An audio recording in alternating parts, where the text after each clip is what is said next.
speaker on the first webinar organized by the NIRC team. I'm really very, very thankful. I'm feeling very honored, privileged to be there.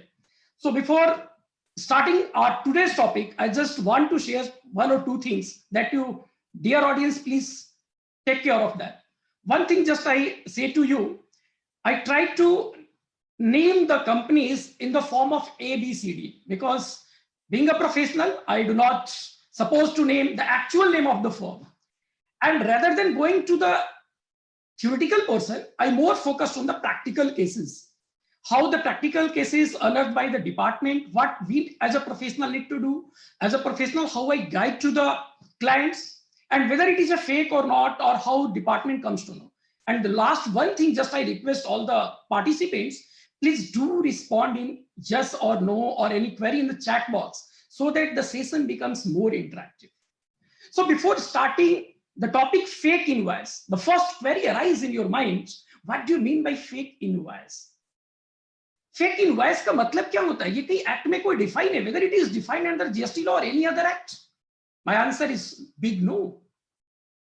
इस fake invoice का कोई meaning ऐसा कोई define नहीं है. जैसे shell company, income tax में भी हमारे income tax expert Avinash Raj is there, उसकी भी बात करूं तो शेल कंपनी की कोई ऐसा कोई डेफिनेशन नहीं होती. But before 1 week CBIC has come with one flyers and defined the meaning of fake invoice.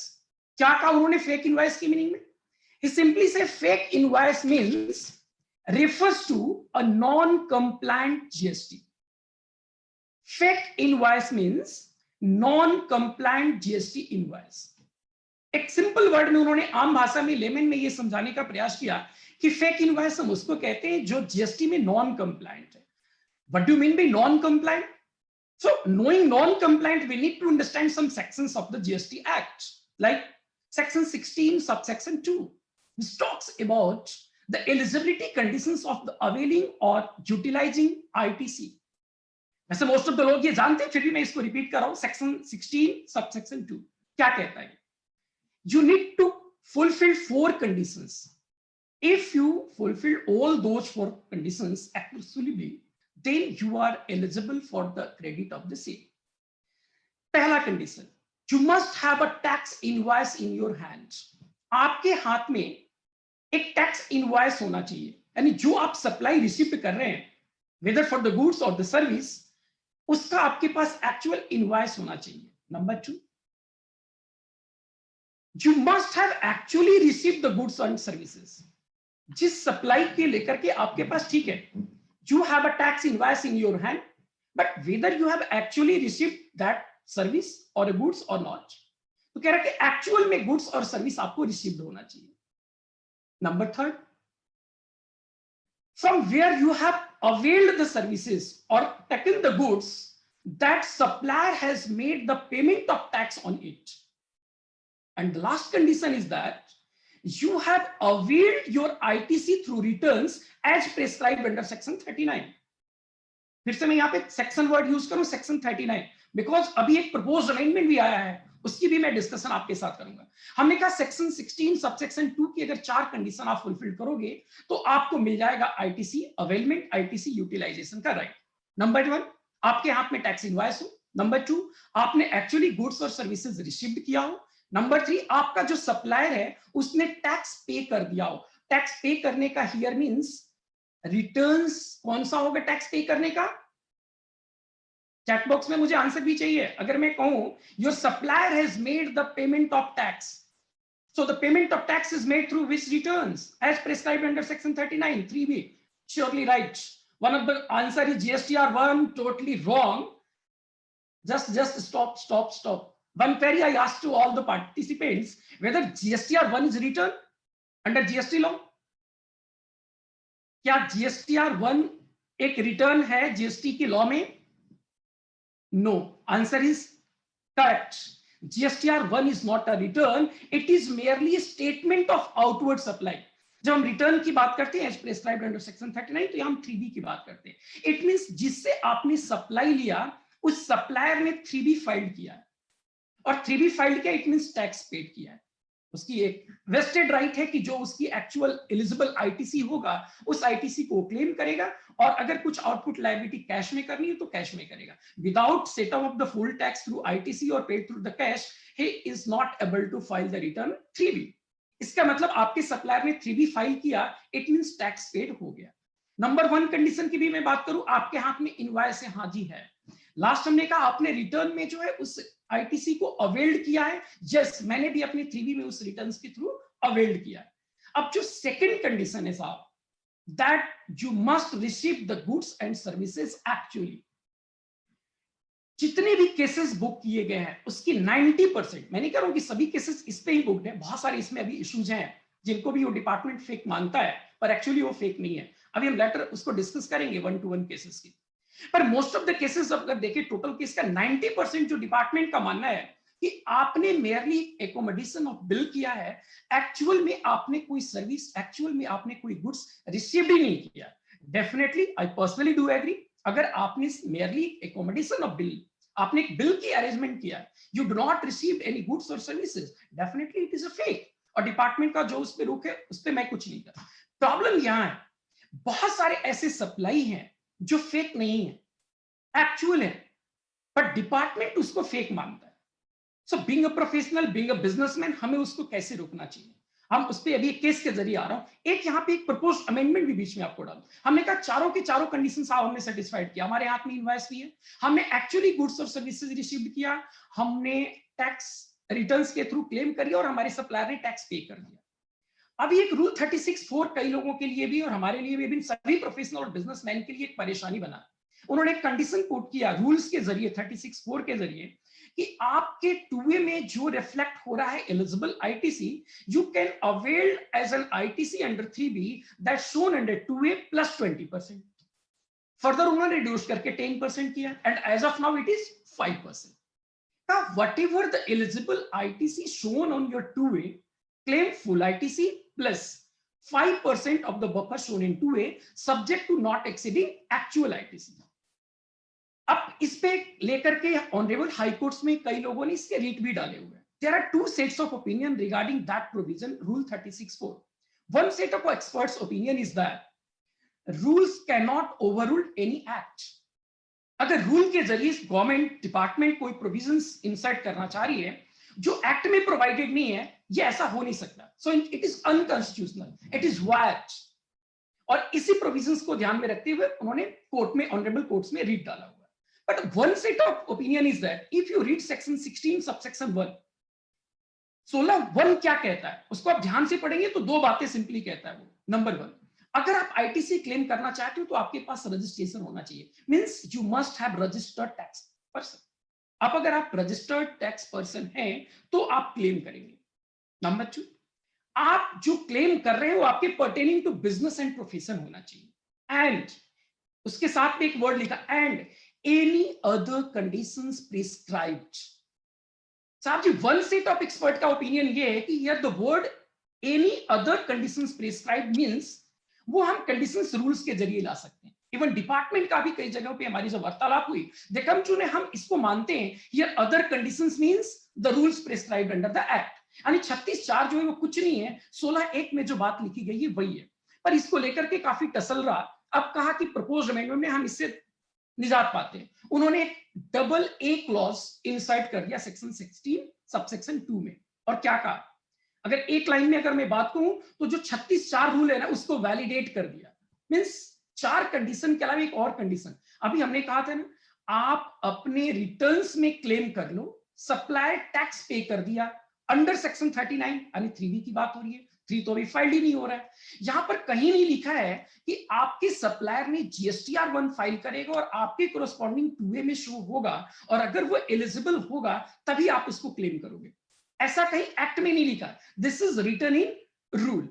अब उन्होंने कहा yes, it is one of the more condition inserted under clause AA of the section 16(2)(A) that if you want to claim the ITC, your supplier must file GSTR 1, means statement of outward supply must be filed by your supplier and communicated to the buyer. Means 36(4) की जो condition थी कि जब आप उसमें show नहीं होगा, जो कि अब 2B और 2A में लेकर के, मैं उस पर नहीं जाना चाह रहा हूँ 2A 2B की उस झगड़े में, अभी तक कई लोग नहीं समझ पा रहे, हम भी नहीं समझते ये 2A 2B क्या है, but I'm talking about here today's on the fake invoices, so we need to be more focused on only fake invoices. So अब हम कहे 36(4) की हमारे साथ जो समस्या था उसकी लीगल सैंक्टिटी मिल गई, गवर्नमेंट ने उसे कहा कि हम जो कर रहे हैं, अब वो देखिए एक्ट में भी हमने उस बात को लिख दिया। इट मींस चारों की चारों कंडीशंस हमने सेटिस्फाइड कर लिया, और एक जो एडिशनली कंडीशन हमने कहा जो प्रपोज्ड है, जैसे ही वो आपके इनेक्टेड हो जाएगा वो भी कंडीशंस आपके लगेंगे, जो कि ऑलरेडी रूल के जरिए लग रहे हैं। साहब जी हमने सभी के सभी कंडीशंस फुलफिल कर लिया। अब सुनो, एक केस लेते हैं आपके सामने साहब, और उस केस में इसको इंसर्ट करते हैं और फिर देखते हैं कि इसमें कौन सा फेक है, डिपार्टमेंट इसे क्यों फेक मानता है और क्या हमें करना चाहिए और क्या ये फेक है कि नहीं। अभी recently with in a month 48 premises पे डिपार्टमेंट ने सर्च किया। अगेन मैं कह रहा हूं, जो भी मैं नाम लूंगा केस का वो एबीसीडी फॉर्म में होगा, राम मोहन सोहन होगा, एक्चुअल नाम नहीं होंगे, but whatever the facts shared by me is totally pertaining to the actual case. Cement के जितने सप्लायर्स इस धंधे कह सकते हो, इस बिजनेस में कह सकते हो इन्वॉल्व है, उनकी एक रैकेट थी, और उन सभी रैकेटों को डिपार्टमेंट ने रिकॉग्नाइज करके एट ए टाइम उन्होंने उनके यहां सर्च किया। अब हमने कहा कि डिपार्टमेंट के ने जब सर्च किया तो वो किस पर्पस से किया, कि उनके पास एक इनपुट था कि mister A, mister B, mister C, mister D, mister E, mister F, जितने भी वो 48 लोग थे, they are somehow involve in producing fake invoice. Fake invoice department ने क्या कहा, कौन सा है, जो जीएसटी नॉन कंप्लायंट है। जीएसटी नॉन कंप्लायंट का भी मतलब डिपार्टमेंट ने क्या समझा, साहब या तो वो इनवॉइस बिना जनरेट किए गुड्स की सप्लाई है, या इनवॉइस तो जनरेट है पर एक्चुअल में गुड्स की सप्लाई है। सिंपल भाषा में उन्होंने दो बात कह दी, कहा कि इन दोनों में से कोई भी एक नहीं है, हम इसे फेक मानते। उनके पास ऐसे कुछ केसेस इनपुट के जरिए, उनके बीफा टूल्स के जरिए, उनके डीजीआर यूनिट के जरिए केस रेफर्ड हुआ, और उसमें ऐसा पाया गया कि जो सीमेंट के डीलर्स हैं, अब मैं आपको सीमेंट के dealers, it means that person is purchasing actual cement bags and selling actual cement bags.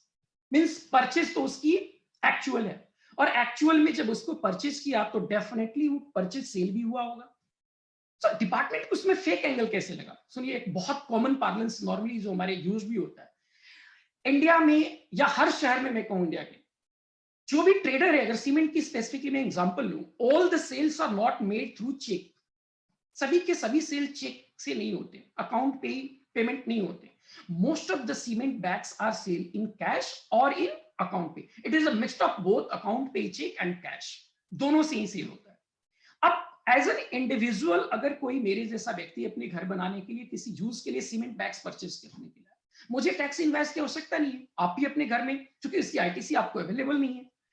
अब जितने भी कैश में जो सेल हुए, अब उनके पास कोई एक बिल्डर जाता है, कोई वर्क्स कॉन्ट्रैक्टर जाता है, वो कहता है कि जो भी आपने राम, श्याम, मोहन, सोहन को आपने कैश में सेल किया, उस कैश की सेल के बराबर के बिल मेरे नाम पे रेज कर दो।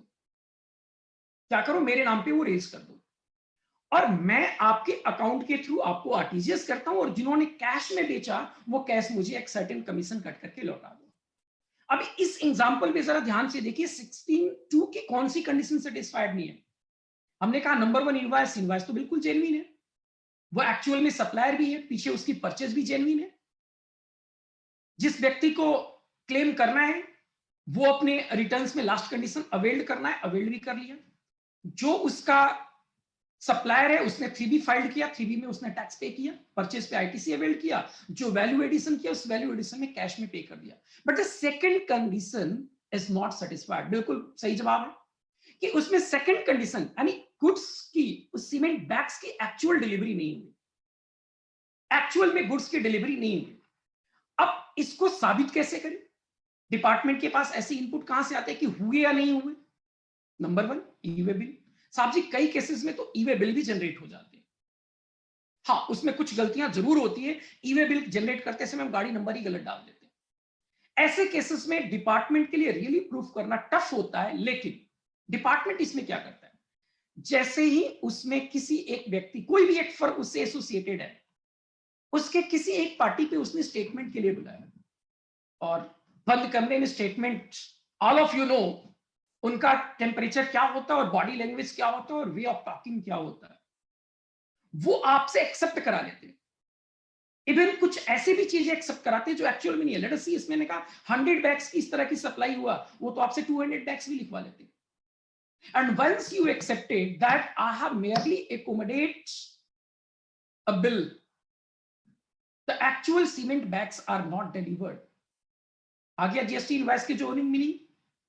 द 16(2) सबसेक्शन 2 का जो बी कंडीशन है कि गुड्स और services must be actually received, आप उस कंडीशन से बाहर हो गए, आपने उस कंडीशन को सेटिस्फाइड नहीं किया।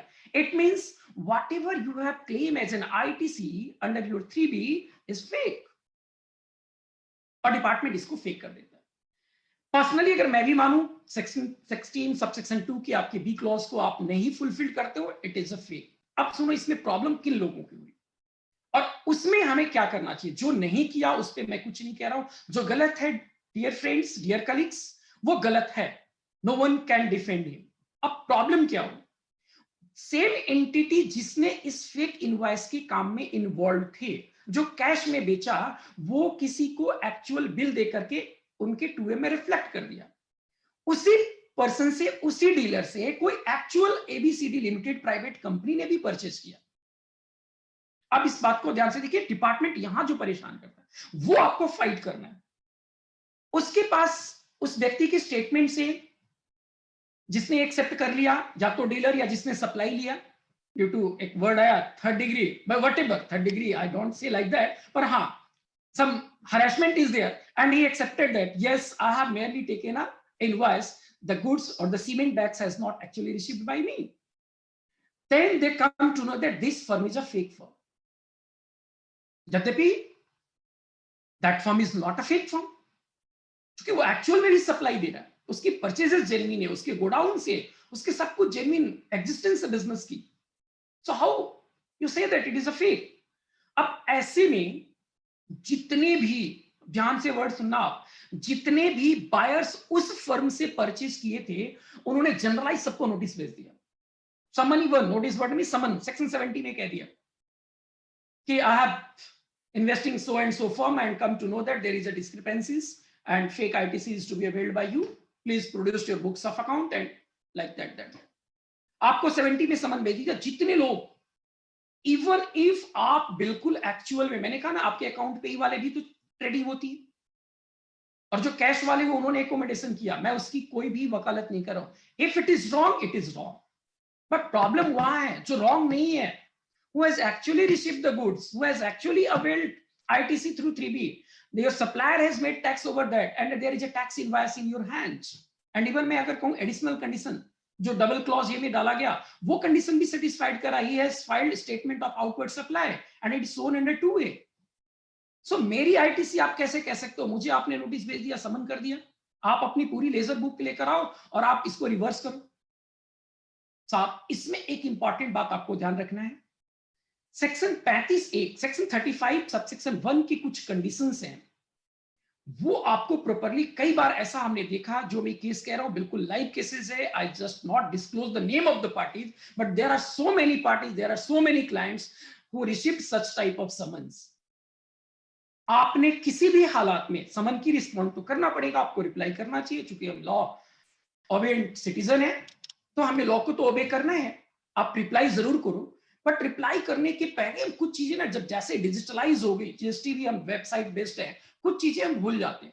देखिए सेक्शन 35 सबसेक्शन 1 में कुछ बातें कही गई है कि आपको लिस्ट ऑफ डॉक्यूमेंट्स जो है ना वो मेंटेन करना होता है, और कई केसेस है, मैं नहीं कह रहा हूं सभी के सभी करते हैं, बट मैं आई मे से most of the clients, most of the businessmen, most of the professional do not focus on such type of things.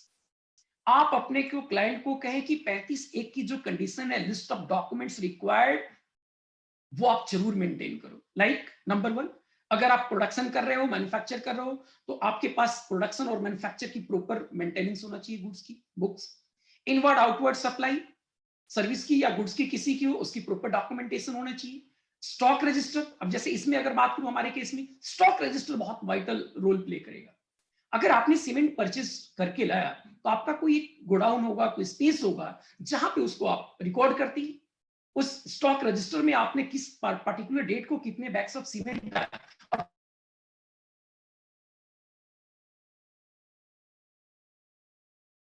those things.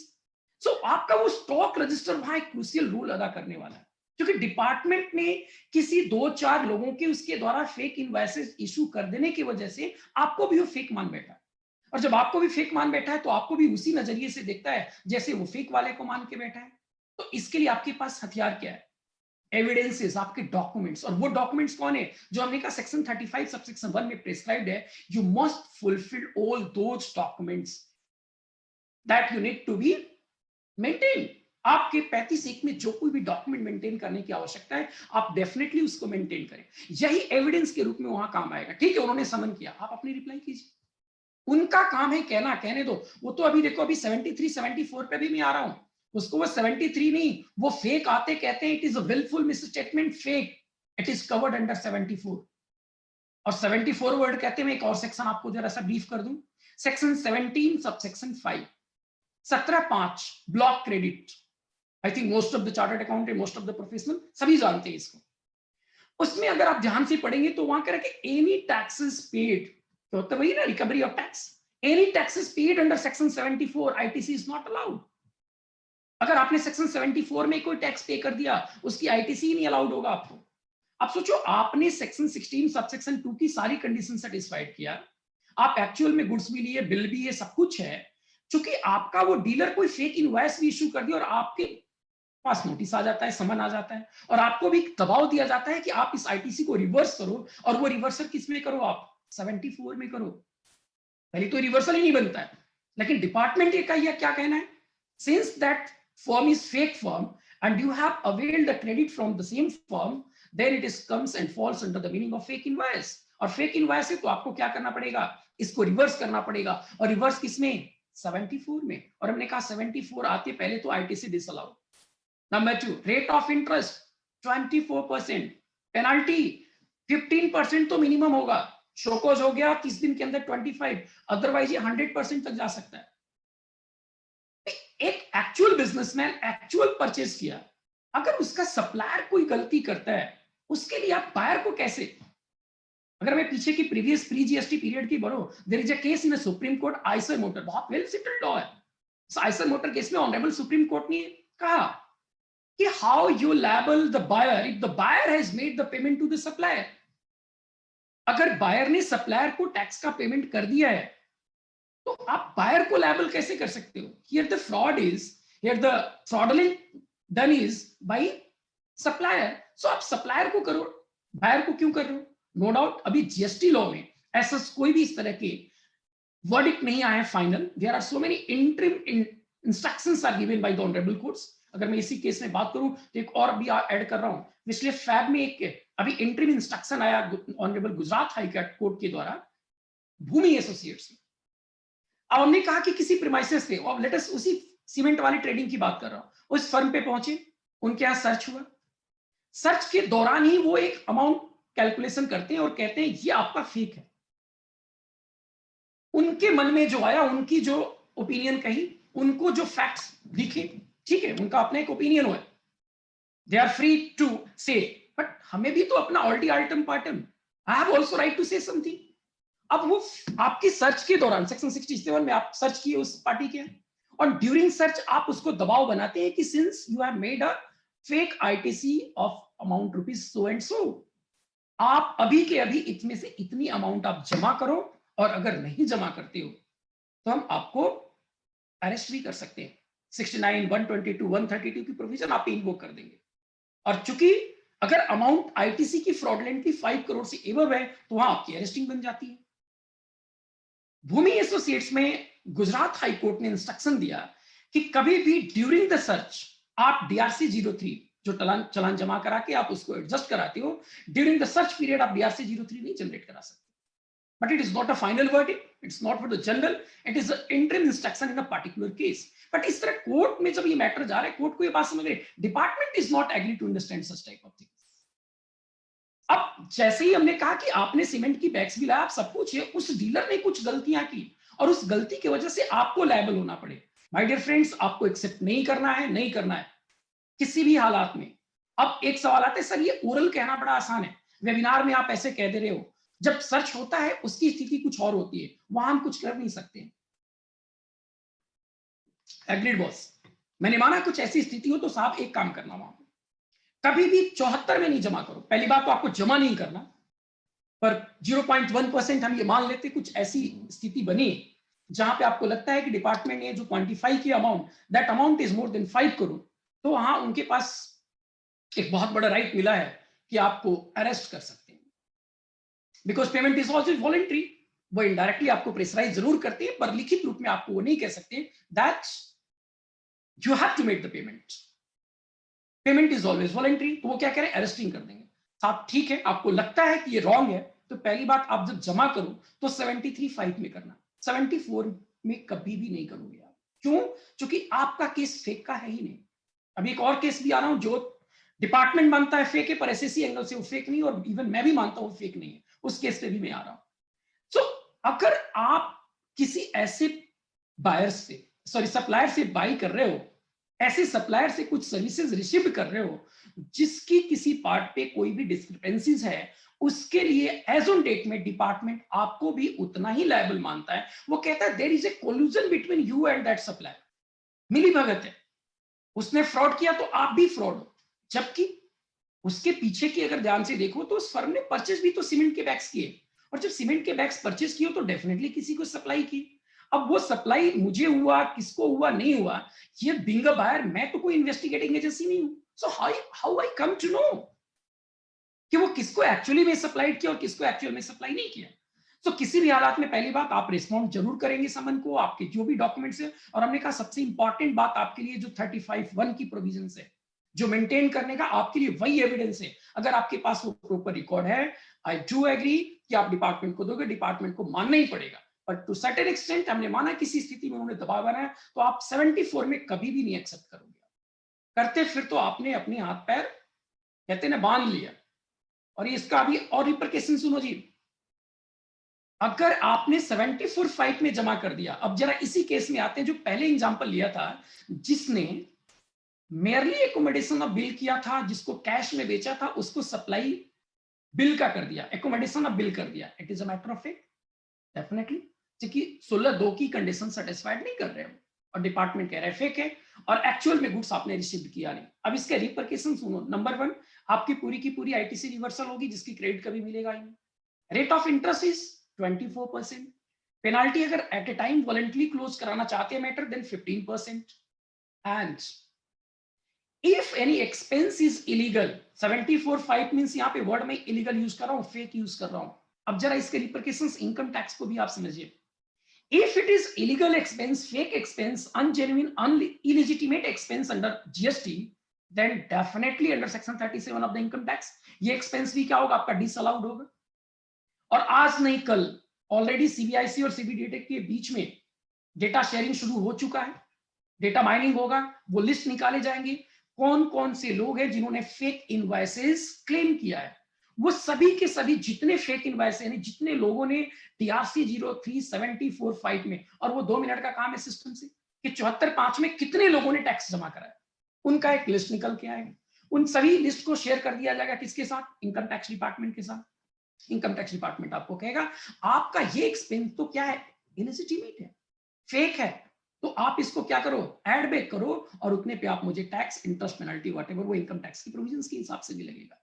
यानी देखो एक्चुअल होते हुए भी आप कितने बड़े जाल में फंस गए। इसलिए मैं कहा किसी भी हालात में, ठीक है आगे लड़के हम उसका रिफंड ले लेंगे, जब जुडिशियल प्रोनाउंसमेंट आएंगे तो उसके लिए वो लायबल होगा, पर एट ए टाइम अगर 5 करोड़ से ऊपर है तो उस हालात में जमा भी करना है। और आपका फेक का मैटर नहीं है, डिपार्टमेंट का कहना है फेक है, ठीक है, आपका कहना आप कहते रहो। आप किसी भी हालत में 74(5) में नहीं करेंगे, इससे 73(5) में करेंगे। पहले तो करेंगे नहीं, मैंने कहा किसी हालात में करना पड़ जा रहा है, तो आप पहली बात जब भी करेंगे तो 74 में नहीं 73 में। आई थिंक ये क्लियर है। कोई क्वेरी भी है? Even our professional friends favour department in such cases which is wrong, income tax disallowance expenses, no such queries there, it's the personal opinion. ठीक है, देखिए कौन किसका फेवर कर रहा नहीं कर रहा, जो गलत है वो गलत है। अब आइए जरा इसी से रिलेटेड एक और केस आपको बताता हूं, वेरी क्लासिक केस। एक कोई पार्टी है जो एक्चुअल में कपड़े बेचता है, salwar suit swing, practical example है, I merely do not disclose the name of that entity और दैट पर्सन। अब दिल्ली 6 का एग्जांपल लेते हैं जरा, जगह को भी समझने के लिए। बहुत छोटे छोटे दुकानों में लोग वहां बैठे हैं और छोटे छोटे जो अनरजिस्टर्ड पर्सन है उनके पास आते हैं, 5 सूट ले लीजिए मेरे से, वो सैंपल के रूप में दिखाने आते हैं और उनको वो ऑर्डर कर देते हैं। बहुत सारे ऐसे अनरजिस्टर्ड पर्सन है जो कैश में काम करते हैं, वो दिहाड़ी की तरह से अपना काम किए, किसी दुकानदार पे ले गए, वो उन्होंने परचेज कर लिया और फिर वो आके बेच दिया। अब सुनिए जरा ध्यान से कि जिस व्यक्ति ने उसको परचेज किया, अब उसके कंडीशंस जो है, क्या 16(2) की कंडीशन फुलफिल किया? अनरजिस्टर्ड पर्सन से उसने क्या किया? एक्चुअल में गुड्स लिया। या कई बार ऐसा क्या होता है कि वो आपके बहुत लंबे प्री जीएसटी पीरियड से ही आपके साथ वो व्यापार करते आ रहा है और हमेशा, चूंकि आपका ट्रेडिशन उसी तरह कैश में करने का बना रहा था और आप उसी पैटर्न पे आज भी बिजनेस कर रहे हैं। आपके यहां वो कपड़े पहुंचाए, आपने एक उसे पर्ची दिया, जब उसके सामान बिक गए उसको आपने फोन करके बुलाया या हर 15 दिन पे, फोर्टनाइट पे वो अपने बिलिंग का हिसाब करते हैं, आपने उसे कैश में सेटल कर दिया, आपने एक्चुअल में कैश में बेचा और अपनी आगे बढ़ते चले गए। पोस्ट जीएसटी भी आपने पैटर्न वही रखा। आपने जो कमीजें थी, जो सूट थे, सलवार थे, एक्चुअल में आपके पास आया और वो पहले से ही आपके पास ऐसे 10 छोटे छोटे बेचने वाले लोग थे जो आपसे जुड़े हुए थे और अक्सर आपके पास आते थे। और प्रैक्टिकल केस है, वो प्रैक्टिकली आपके पास गुड्स लेकर के डिलीवर करते थे और वो आपका ट्रेडिशन चला आ रहा था। अब आए जीएसटी में, जीएसटी में भी वो व्यक्ति ऐसे ही बिजनेस करता रहा। एक्चुअल में उस व्यक्ति के पास वो कपड़े वो देकर जाता था। अब जिसको कपड़े बेचना है, देखो वो तो जानता है कि मिस्टर राम आता है, मुझे अच्छा वो सूट की सिलाई करता है और मुझे दे जाता है सैंपल के रूप में, लोग बड़े पसंद करते हैं, मैं उसे ऑर्डर करता हूं और बेच जाता हूं। अब वो बिल जो दिया, क्योंकि जीएसटी है तो सबको समझ में बिना बिल का काम नहीं चलने वाला। अब जो वो व्यक्ति इस काम को कर रहा है, उस सूट को बल्क में बेच रहा है, वो जो देने आता है उसने एक बिल भेज दिया कि साहब जी अब तक इस महीने हमने आपको 100 सूट दिए। दूसरा आया कह रहा है कि मैंने 150 शर्टें ली। दूसरा आया हमने आपको 150 सलवारें दी। इस तरह से जो है और उसने एक बिल पकड़ा है। अब जो वो सप्लायर है, सप्लायर को एक्चुअली तो पता ही नहीं है कि जो ये बिल दे रहा है वो किस फर्म का है, किस नाम का है, अपने बहू के नाम से, अपने बेटे के नाम से, खुद के नाम से, अपने वाइफ के नाम से, किसी के नाम से बनाया होगा, उस पर कोई फर्म का नाम लिखा होगा और वो बिल रेज करके उनके पास दिया और उसमें बैंकिंग डिटेल्स का उन व्यक्ति ने उस बैंक में आरटीजीएस कर दिया, वे उनकी पेमेंट भी होगी। अब जरा 16 सबसेक्शन 2 की कंडीशंस को फिर से मैं एनालाइज कर रहा हूं, बार बार देखिए यही है, सब कुछ कहानी यही 16(2) पे है। साहब उसके हाथ में क्या है? इनवॉइस है, बिल्कुल है जी। नंबर 2, क्या उसके सप्लायर ने उस पर टैक्स पे किया? डेफिनेटली। वो एक ऐसी, अभी आऊंगा, उस फर्म का नेचर अलग अलग हो सकते हैं। जो एक्चुअली में केस बुक हुआ था उसमें जिसने जो बिल दिया वो एक फेक फर्म थी, मींस मेयरली वो एक रजिस्ट्रेशन ले गई थी, उसका कोई एग्जिस्टेंस ही नहीं था, उसका प्रोप्राइटर एक्चुअल में एग्जिस्ट नहीं कर रहा है, वो बैंक अकाउंट रोटेशन के लिए सिर्फ पर्पस के लिए घूम रहा है। यानी रिटर्न्स, अगर कंप्लायंस की बात करें, एक्ट की बात करें, तो एक्ट में तो उसको जो राइट है उसने किया है, उसने किया है क्या? अपना 3B फाइल। और अगर मैं अभी नए कंडीशन 36(4) के हिसाब से कहें तो हाँ जी, उसने जीएसटीआर 1 भी फाइल किया है। फिर हमने गुड्स एक्चुअली रिसीव्ड भी किया है और हमने 3B में अवेल्ड भी किया है। अगर वो मेरा क्लाइंट है, मैं अगर वो बिजनेसमैन हूं, मैंने 16(2) की हर कंडीशन सेटिस्फाइड किया या नहीं किया? प्लीज रेस्पॉन्ड इन यस और no, whether I have complied with the provision of section 16 subsection 2, yes or no?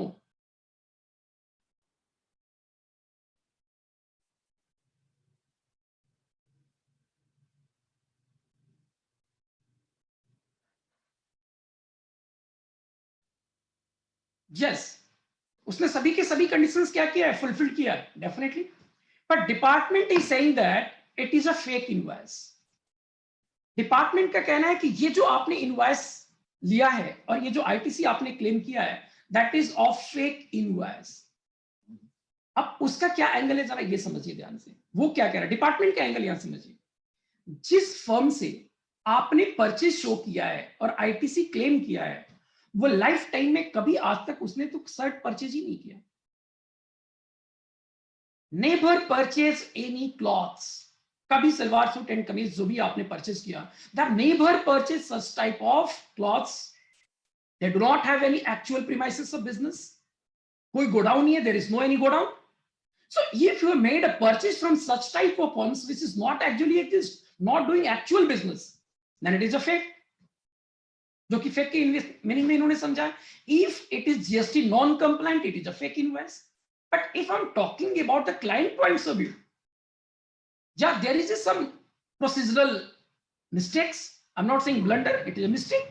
Because actual में उसने गुड्स लिया, एक्चुअली उसने क्लेम किया, उसके सप्लायर जो भी उसको बिल देने आता है उसने अपना बिल फाइल किया होगा. अब बीइंग अ बिजनेसमैन, मुझे तो उसके चेहरे पे, उसके बिल पे ये नहीं लिखा हुआ है कि ये जो बिल दे रहा है, और उस व्यक्ति को मैं बहुत लंबे टाइम से जानता हूं, जो हमें एक्चुअली सप्लाई देता है, तो हम रिलाई भी कर लेते हैं. So I am not an investigating authority, I am not an investigate agency that I come to know that. Because पहले भी सर ने कहा, auditor is not a bloodhound, it is a watchdog. उसी तरह businessman के लिए भी हम कहें, I am not investigating agency. मैं तो एक व्यापार करना काम है, और मैं ये देख रहा हूँ व्यापार में हमने गुड्स लिया या नहीं लिया. उनको भाई समझाया था, उनके चार्टर्ड अकाउंटेंट, उनके प्रोफेशनल है कि कोई बिलिंग मत करना जी, आप एक्चुअल सामान खरीदो और एक्चुअल में बेचो. वो बिजनेसमैन कह रहे थे, भाई हमने तो एक्चुअली सामान खरीदा और एक्चुअल में बेचा. अब मेयरली वो बिल किसी फर्म का ला दिया. साहब जी, ये मुझे कैसे पता कि जिस फर्म का वो बिल दे रहा है वो फर्म एक्चुअल में एग्जिस्ट कर भी रहा है, नहीं कर रहा. Whether I come to know, is there any mechanism, is there any way to check such type of firms? कि आप बैठ करके चेक करोगे कि ये फर्म एक्चुअल में है या नहीं है, कहां पे बिजनेस कर रहा, who is operating such type of thing. Because the person who is providing such clothes are very well known to him. वो रेगुलर बेसिस पे उनको सप्लाई करता है, and that person known to him कि वो पहले भी प्री जीएसटी पीरियड में भी उसने क्या किया, हमें पे किया. साथ अगर ऐसा केस है, फिर से मेरी ओपिनियन, ऑल्दो डिपार्टमेंट का एंगल है, आपने जिस फर्म से किया वो एक फेक फर्म है, और फेक फर्म वो बीफा टूल्स के जरिए या उसके पीछे किसी पार्टी के यहाँ सर्च हुआ, then he come to know that ये एक फेक रैकेट चलाने वाले फर्मों में से एग्जिस्ट करता है, नॉन एग्जिस्टेंस फर्म है, तो डिपार्टमेंट के पास तो सिस्टम में वो फेक है. या बीफा टोल में the GST number is provided and बीफा टोल्स provides, it is a fake firm. Definitely आपको समन किया, आपने जो ये क्रेडिट लिया ये फेक है, it is a departmental angle. पर इसमें मेरा ओपिनियन सुनिए क्या है. जैसे हमने पहले केस में कहा था कि एक्चुअल सप्लाई हुई थी और वहां पे भी वो 74, साहब किसी भी हालात में आप इसे 74 में नहीं करेंगे. I do agree there may be some lapse of the procedural as provided under section 16(2), but my intention is not mala fide. Intentionally हमने कोई willful statement नहीं किया, हमने कोई fake invoice arrange नहीं किया. I've actually received my goods and service. अब मैं बार-बार कह रहा हूं, पोस्ट जीएसटी में भी आयसर मोटर की तरह आने वाले टाइम में ऑनरेबल कोर्ट्स की जजमेंट जरूर आएंगे जो एसएससी के पेपर में होंगे.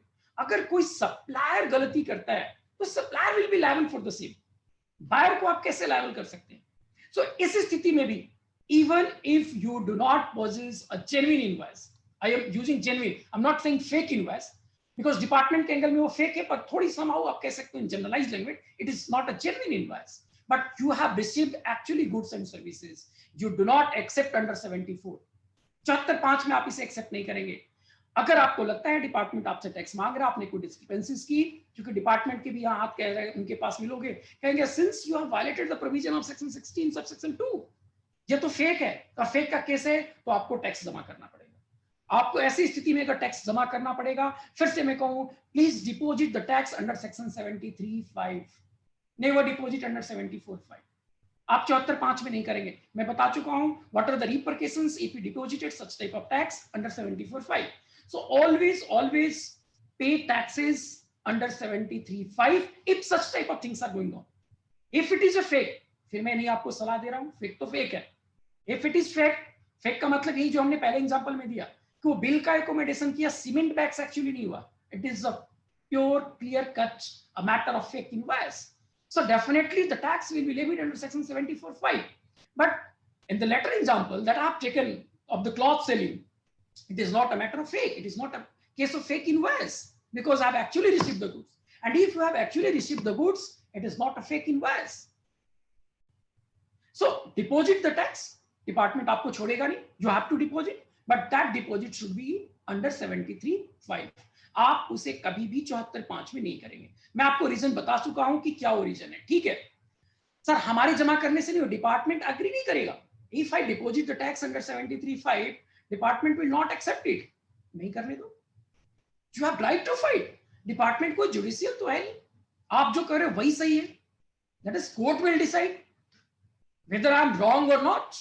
If court will decide that I am wrong, definitely हमारे ऊपर जो चार्जेस बनेंगे वो होंगे. पर मेरा ये मानना है ऐसे केसेस में कभी भी कोई जजमेंट बायर के अगेंस्ट नहीं आएंगे. Definitely such cases will be against the supplier और डिपार्टमेंट. वो सप्लायर को लायबल करेगा और इसमें डिपार्टमेंट के अगेंस्ट होगा, बायर के अगेंस्ट नहीं होगा. क्योंकि बायर इतनी सारी चीजें कि वो बिल किसने दिया नहीं दिया, डेफिनेटली डिपार्टमेंट ये बार बार इस पे फोकस है. आप जिस पे बिल ले रहे हो उस बिल की प्रॉपर तहकीकात करो. मैं भी व्यक्तिगत तौर पे आपसे ये रिक्वेस्ट करूंगा, डेफिनेटली इस तरह की केसेस हुए, but you need to be more focused on the firms from where the bill is generated. Because if such firm is a fake firm, is not actually received any goods purchases from back. जिस firm से आप ले रहे हो actual में कभी goods receive ही नहीं करता है, कभी परचेज नहीं करता है. ऐसी फर्मों से कभी भी अगर आपके पास कोई, even if goods is actually supplied, never receive any bill, because under department's meaning it is a fake invoice, and if it is fake and the amount of the ITC is more than 5 crore, the person will be liable to be arrested. Arresting की provision बन जाती है. One more provision I just need to discuss with you, section 122(1)(a), which is pertaining to professionals like us. हम सभी पे apply होता है. 122(1)(a क्या कहता है? अब ये जो मैटर बात करें फिर से वही फेक पे. If any dubious transaction is going on between supplier and buyer, if any fake supply is made between buyer and supplier, and making such type of supplier, any professional is involved, the name of the professional is not, that professional may be an auditor, maybe a company secretary, maybe any accountant or any other chartered accountants or any other middleman who are involved under providing such type of fake invoices. अभी तक हमने अभी देखा कि जो liability बनती थी जिसपे प्रोविजंस अप्लाई हो रहा है 122, 132 और 69 का, वो ओनली ऑन द बिजनेसमैन, जो वो उसकी क्रेडिट अवेल्ड करता है उस पर्सन पे बन रहा है. Now under section 122(1)(a, the professionals are also liable for the same. जिस प्रोफेशनल का उसमें बिलिंग में नाम आ रहा है, इन्होंने एकोमोडेट कराया, इनके गाइडेंस पे हुई ये transactions, then that professional is also charged with the same provision. यानी अगर उसमें इन्वॉल्वमेंट 5 करोड़ से ऊपर है तो उस प्रोफेशनल की भी अरेस्टिंग हो सकती है. अगर उसमें टैक्स की 5 से नीचे की है और लगता है कि वो टैक्स की पेमेंट बिजनेसमैन नहीं कर पा रहा है, लेट अस वो 2 करोड़ की है, उसने 1 करोड़ की कर दिया, there is a liability 1 crore remains. The liability of 1 crore can be recovered from those professionals who are involved as a middleman, as an accountant, as a auditor, as a company secretary. जिस form में भी, जिस status में भी आप involve है, आपको भी उसी चीज के लिए लायबल किया जा सकता है जो कि क्लाइंट ने आपकी आईटीसी अवेल्ड किया है. So there is a very draconian provision under section 122(a) which is against professionals. Definitely जो गलत कर रहे हैं उनके साथ गलत होना चाहिए. And one request I made to my torch bearers, Avinash sir अगर आप लाइन पे हैं, सुन रहे हो मुझे, और जीएसटी ऑडिट कमेटी के चेयरमैन और all the torch bearers of the ICI, sir एक रिक्वेस्ट है हमारी आपसे सब लोगों से.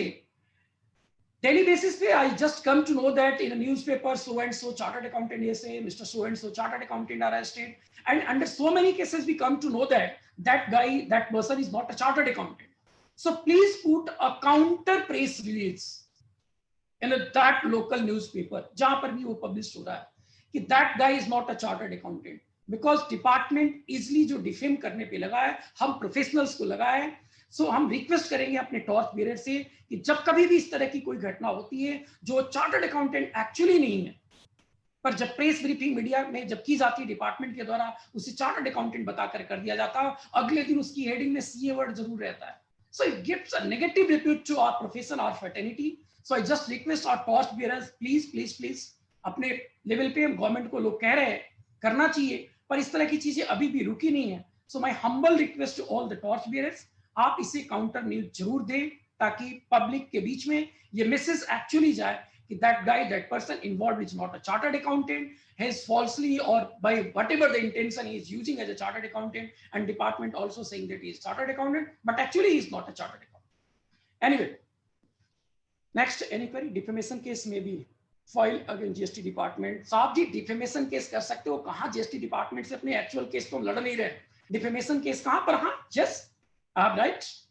अगर किसी भी व्यक्ति के खिलाफ हो रहा है तो करोगे, लेकिन अब चूंकि किसी व्यक्ति विशेष को चार्टर्ड अकाउंटेंट लिया तो इसमें पार्टी कौन बने?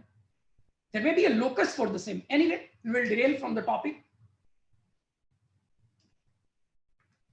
एक और आपसे प्रोविजंस डिस्कस करते हैं जो कि 122(1)A से रिलेटेड है, फिर मैं एक और केस पे आगे बढ़ूंगा आपसे। Sir section 83 provisional attachment, the provision of provisional attachment, वहां भी एक बहुत बड़ा मेजर चेंजेस आया। क्या कह रहा है प्रोविजनल अटैचमेंट में? अगर मैं एग्जिस्टिंग लॉ की पहले की लॉ की बात करूं, then it is provided if any proceeding is initiated under section 62, 63, 64, 67, 73, 74, then the commissioner has power to attach the property and the bank account of that person.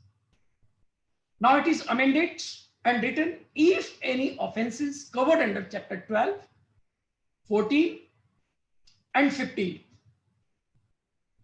then the commissioner has power to attach the property and bank account of that person. And one of the most important line written under section 83, any person who is involved as a 122(1)A, in a capacity of 122(1)A, उन व्यक्ति की भी, उन person की भी अब attachment department कर सकता है जो 122(1) कैपिटल ए में कवर्ड है, like auditor, chartered accountant, company secretary, कोई और भी मिडिल मैन जो इन्वॉल्व है इस फेक बिलिंग के केस में, उस व्यक्ति के भी बैंक अकाउंट की अटैचमेंट का ऑर्डर आ सकता है। कमिश्नर मेल कर सकता है आपके बैंक को, और आप हमकी भी, हमारी भी बैंक अकाउंट अटैच हो सकता है if it's in the opinion of the department that that guy, that professional is involve under such dubious transaction. उस फेक इनवॉइस की केस में अगर आप इन्वॉल्व पाए जाते हैं, ऐसा डिपार्टमेंट को लगता है, पार्टी ने नाम लिखाया है, आपके कोई ऐसी इंक्रीमेंटिंग डॉक्यूमेंट्स आपके अगेंस्ट मिली है, तो डिपार्टमेंट आपका भी 83 के तहत अटैचमेंट कर सकता है। एक और आपसे मैं क्वेरी पूछता हूं, आपका इस पे क्या व्यू है, फिर किस पे? अक्सर आप ये देखते हैं 67 में जो सर्च इनिशिएट किया जाता है, सर्च हुआ, during the search period whatever the incriminating documents department received, पंचनामा में they recorded that और उसको अपने साथ ले जाते हैं। After passing of the 2, 3, 4 or 5 days, department comes to know that that guy or that person may be in the nature of fraud. वो भाग सकता है, वो टैक्स की पेमेंट नहीं दे सकता है। So we need to be more cautious to the revenue and attach the bank account of the same.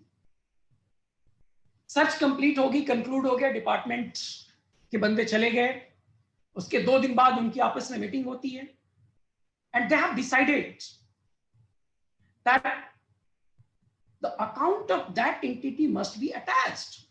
और ये उनको ख्याल कब आता है? जब सर्च कंप्लीट हो जाता है, और सर्च की कंप्लीशन के बाद 2 दिन, 4 दिन, 5 दिन बाद जब कंक्लूड होगी सब कुछ, उसके 2 दिन बाद they come to know that there is a requirement of attachment of bank account of that entity, and simply commissioner signed the letter and sent to the bank, and bank has nothing to follow the guidelines or you may the instruction of the department, and simply attach the bank account.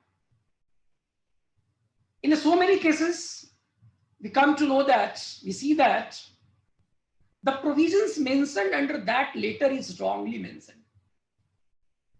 अब let us एक example लेते हैं, mister A के यहां search होता है, during search whatever the incriminating documents received by the department, they are taken away with him, made a panchanama and mentioned all those things, and after 5 days, next week, department come to know that that guy is under dubious nature, it may be a fake form or even if it is genuine, but department feels that he is unable to deposit the tax on time, तो इसके हम bank account attach कर लेते हैं।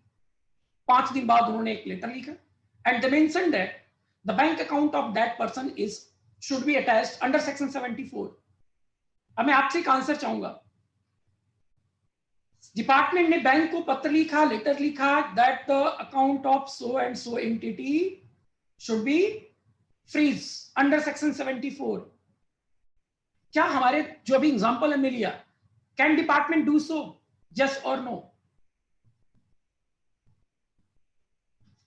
Yes or no? Can department do so? हमने कहा just पिछले हफ्ते में 67 में उनके यहाँ सर्च कंडक्ट हुई। सर्च के बाद उस मैटर पे कोई डिस्कशन डिपार्टमेंट ने नहीं किया। After passing of 5 days, 6 days, in the next week, department has discussed and come to know there is a requirement of attachment of bank account. Most of the answer is no. Correct. साहब 74 में कैसे test कर सकते हो? आपने अभी search किया, amount quantified किया, 74 की इसे प्रोसीडिंग कैसे मान लें? इसलिए मैं कह रहा हूं डिपार्टमेंट ऐसी गलती कर चुका है। कई केसेस ऐसे हुए हैं जिसमें उन्होंने सेक्शन ही गलत कर दिया, और यहां से 83 कहता है if it is proceeding initiated under section 67, 73, 74, 62, then there may be attachment under section 83.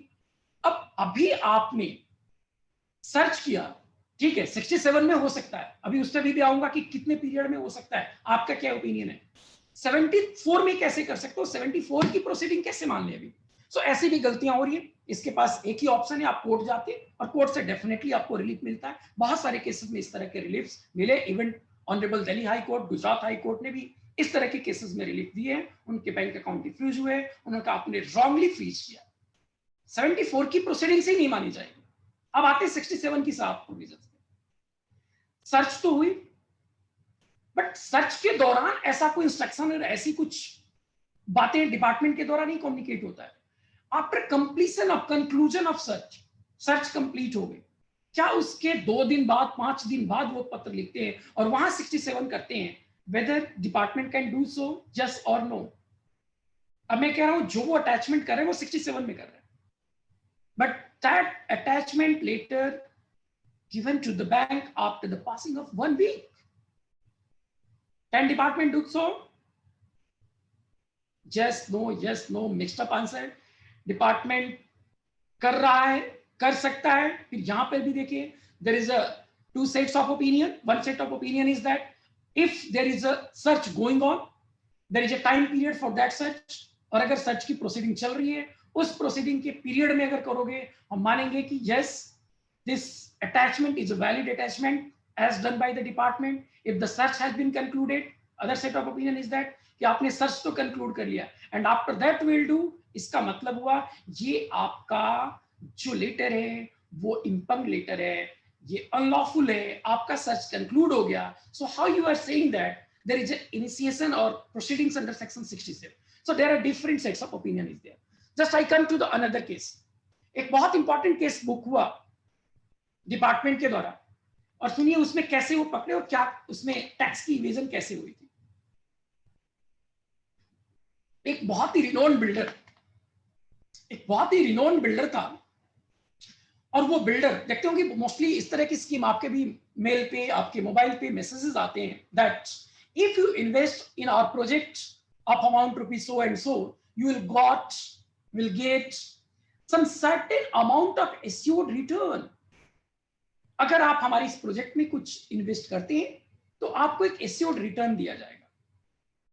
बहुत लोग करते भी हैं, इवन बिल्डर जो होते हैं वो पे भी करते हैं, देते भी हैं आपको रिटर्न. सुनिए केस में क्या हुआ. उस बिल्डर ने इस तरह के ब्रोशर छपवाए, मार्केटिंग किए और अलग अलग इन्वेस्टर से इन्वेस्टमेंट लिए. पर इन्वेस्टमेंट का जो फॉर्म था वो मिक्स्ड अप फॉर्म में था. Some of the investment is in the form of cheque, account पे cheque, and some of the investment part is in cash. Let us take an example. अगर किसी व्यक्ति ने 1 करोड़ रुपया इन्वेस्ट किया and getting assured return of 6%, builder is saying that we will provide 6% return on the investment. 1 crore की आप investment करोगे, will provide you 6% return over that. उस इन्वेस्टर ने क्या किया, since he has some cash money, so called black money you may say, because that sum is not recorded in the books. Even if cash is not black, if it is recorded, so it is unrecorded cash money, that is black money. 25 lakh का तो उन्होंने check दिया और 75 लाख रुपए जो है cash में. ऐसे डिफरेंट इन्वेस्टर की जो अलग अलग रेशियोज में, कोई 60% कैश, कोई 40% अकाउंट, कोई 20% अकाउंट पे, 80% कैश, कोई 60% अकाउंट पे cheque and 40% cash. There is a mixture of cash and account pay checks provided to the investor. अलग अलग इन्वेस्टर ने अपने उस बिल्डर को अलग अलग फॉर्म में, कुछ अलग रेशियोज के फॉर्म में उनको अपनी इन्वेस्टमेंट की रकम दिया, प्रोवाइड किया। अब उस बिल्डर ने क्या किया, उस बिजनेसमैन ने क्या किया कि जो amount, what ever the amount he received in the form of account पे चेक, आरटीजीएस के फॉर्म में, अकाउंट पे चेक के फॉर्म में जो कुछ भी उसने कैश रिसीव किया, सॉरी अमाउंट रिसीव किया, उस पर जो भी टैक्स की लायबिलिटी बनती थी, और the case is booked pre GST and post GST both period. So दोनों ही पीरियड में उन्होंने सिर्फ जो अपनी टैक्स की liability, like wise service tax की अगर बात करें तो उतने ही पोर्शन पे सर्विस टैक्स की लायबिलिटी डिस्चार्ज किया जो अमाउंट उन्होंने अपने अकाउंट में एक्चुअली रिसीव किया। जो उन्होंने कैश में रिसीव किया उस अकाउंट में कहीं जिक्र ही नहीं, उन्होंने अपने लेजर बुक में कहीं पर भी उसका जिक्र नहीं किया। उन्होंने एक सेपरेट बुक्स उसके लिए मेंटेन किया कि मिस्टर ए ने इतने पे किया, बी ने ये किया, सी ने ये किया। The form of the investment is in the form of cash and account पे। सब इंडिविजुअल्स के अलग अलग रेशियोज मेंटेन्ड है उनकी एक separate books, and that books of account is not a genuine books of account as for the purpose of even for the income tax and even for our GST purposes. So department have some input regarding such type of things. Department ने उनको trail किया and conducted a search on the premises of that builder. And when the search is conducted in the premises of that builder, there are so many incriminating documents found there, like agreement signed by both builder and investor, in which the actual amount of investment is written. There is a list, there is a ledger found the total commission given to the investor. Now let us take an example for the commission portion. If Mr. A has invested rupees 1 crore and received a assured return of 6 lakhs, and that is rupees 6 lakhs, it means the total investment made by Mr. A is very simple. अगर 6% आपके 6 लाख है तो 100% कितना होगा, 1 crore. But correspondingly department ने जब उनकी book में चेक करें तो उन्होंने लिखा कि नहीं, इन्हें तो 25 लाख ही रुपया दिया है। So you received rupees nearly 25 lakhs and made return on 1 crore. Is it possible? So एक उनके पास एक conclusive evidence मिला. It is a matter of fake case. Actual में आपने जो पेमेंट लिया कैश में, ही shown in books of account as a PDC, post dated cheque दिखाया उनको। हाँ वो इन्वेस्ट करने वाले हैं, करेंगे, but that is in the later stage, वो पोस्ट डेटेड चेक के फॉर्म में, पीडीसी चेक में, बट एक्चुअली उन्होंने कैश डिलीवर कर दिया। दूसरी, एग्रीमेंट की कॉपी मिली उनके हाथ में, और एग्रीमेंट कॉपी में क्लियरली मेंशन था कि mister A has invested rupees 1 crore. ऐसे जो टोटल सम निकल के आए तो उस मैटर में the matter involved is 165 crore, 165 crore रुपए की, 165 करोड़ रुपए की इस तरह की रॉन्ग इन्वेस्टमेंट की डिटेल्स निकल के आए। Think over that. अब मैं इसकी बात करूं, क्या साहब जी ये फेक नहीं है? Yes, it is a fact. It is a matter of fact. If you have received in the form of cash, shown in your books of account, and whatever the GST liability or service tax liability is there on it, आप उस पे करो। Sir कहाँ practically possible है? जो invest कर रहा हो तो हमारा इन्वेस्टमेंट ही नहीं करेगा, उसने तो कैश में पे किया। अगर हम चलो मान लेते हैं कि मैं अपने पार्ट पे उसे शो करूं, जिसने इन्वेस्ट किया वो तो मानेगा ही नहीं। So do you think that department is agree to listen such type of things? No. और इसमें भी एक huge amount of tax deposit हुए थे, अरेस्टिंग नहीं हुई, पर एक बहुत अच्छा रकम उसमें डिपार्टमेंट ने रिवर्सल कराया, and that reversal is under 74(5). आपका क्या विचार है? 73 में होना चाहिए 74? What's your views? इस केस में जो 165 करोड़ रुपए की जो नॉन सोन इन्वेस्टमेंट शो हुए थे उस बिल्डर के केस में, वो 73, 74, definitely 74, because it is a matter of fake. Fake का केस है। चलिए फेक पे थोड़ा और आगे बढ़ते हैं। साहब फेक का मीनिंग आप इस क्लियर ये हुआ सिंपल वर्ड में कि कोई भी ऐसी इनवॉइस जो नॉन कंप्लायंट है। If an invoice is GST non compliant, then it is fake invoice. The meaning of GST non compliant is very simple, if there is clandestine removal. Departmental word में इसको clandestine removal कहते हैं, when any goods और services rendered but there is no actual bill. On the other hand, there is merely a bill, but there is no supply of goods or services. ठीक है, it is covered under fake invoice. So what are the repercussions? इसके क्या क्या repercussion होंगे, क्या क्या apply होगा ये प्रोविजन? साहब, डिपार्टमेंट के पास दोनों राइट है. Number one, if the amount involved of the fake invoice ITC is more than 5 crore, then the maximum imprisonment of the 5 years and the ITC availed plus 24% per annum interest plus minimum 15 and maximum 100% penalty and both. मैं दोबारा repeat कर रहा हूं इस बात को. Department के पास आप पे क्रिमिनल लायबिलिटी के साथ साथ सिविल लायबिलिटी और सिविल लायबिलिटी के साथ साथ क्रिमिनल लायबिलिटी, दोनों लायबिलिटी को तय करने का राइट है. अगर किसी ने फेक इनवॉइसिंग किया है, इन्वॉल्व है, तो सिविल लायबिलिटी तो टैक्स की हुई, सिविल लायबिलिटी तो आपकी बनी जो आप पे करोगे. अब 73, 74 एज द केस में भी मैंने आपको एक ही चीज समझाया. अगर आपके केस में गुड्स एक्चुअली रिसीव हो रहा हो, मैं फिर बार बार इस लाइन को रिपीट कर रहा हूं क्योंकि बहुत सारे लोग डिपार्टमेंट के प्रेशर में आने की वजह से ऐसी गलती कर बैठते हैं, वो 74 में जमा करते हैं. प्लीज आप ऐसा नहीं करेंगे. डिपार्टमेंट का अपना काम है कहना, आपको अपना देखना है, आप इसको फाइट करेंगे, डेफिनेटली आगे जाकर के आप इसको जीत कराएंगे. हमने कहा यहां पर दोनों ही लायबिलिटी तय होती है, सिविल लायबिलिटी और क्रिमिनल. हमने कहा सिविल लायबिलिटी आपने टैक्स को तो जमा कर दिया. एक प्रश्न है, if tax already deposited then again tax will be deposited. साहब यही तो इसका मतलब हुआ. इसका मतलब आप समझ नहीं रहे. सीए जितेंद्र जी कह रहे हैं सर टैक्स तो ऑलरेडी डिपॉजिटेड है. जो आप जिसको टैक्स डिपॉजिटेड कर रहे हैं वो in the form of availment of utilization of ITC है, and that ITC you have used is a fake ITC. Invoice word को मैं आईटीसी के साथ अब जोड़ रहा हूं. अभी तक फेक इनवॉइस और अब इसको फेक आईटीसी को. सो जो आपने टैक्स जिसको आप डिपॉजिट मानते हो, डिपार्टमेंट कह रहा है वो फेक आईटीसी है. क्यों फेक आईटीसी है? क्योंकि ये फेक इनवॉइस से जनरेट हुआ है. सो फेक इनवॉइस से कोई आईटीसी क्लेम्ड हुआ है, इसका मतलब हुआ ये फेक आईटीसी. अच्छा, एक इंपॉर्टेंट बात और 73-74 के साथ आपको जोड़े. डिपार्टमेंट आपको ये दबाव बनाता है बार बार कि आपके ऊपर कोई भी लेटेस्ट आपके 3 करोड़ रुपए की कोई आईटीसी रिवर्सल की बात चल रही. साहब मेरे पास 50 लाख की आईटीसी अपने बुक्स में पड़ा है. डिपार्टमेंट कहता है नहीं जी, आप मुझे कैश में ही दोगे 3 करोड़. बिल्कुल नहीं, किसी भी हालात में नहीं. आपकी जो आईटीसी अवेलेबल है in books of account is your vested right for the reversal of the same. आप उस आईटीसी को रिवर्स करोगे, वो आपका एक्चुअल आईटीसी होना चाहिए सब्जेक्ट टू. फिर से वही फेक है, फिर से फेक की तो मैं बात ही नहीं कर रहा. एक्चुअल फेक है तो है, बट फेक नहीं है और डिपार्टमेंट कह रही है फेक. उनका काम है कहना, कहने रहने दो. आप उसको रिवर्स करेंगे, जो रिमेनिंग बचता है वो आप डिपॉजिट करेंगे. और if it is a matter of not a matter of fake then deposit under 73. Fake है तो साहब उसमें तो मैं भी कुछ, डिपार्टमेंट तो ऐसे ही नहीं कुछ करने देगा, आपको 74 में ही जमा करना पड़ेगा.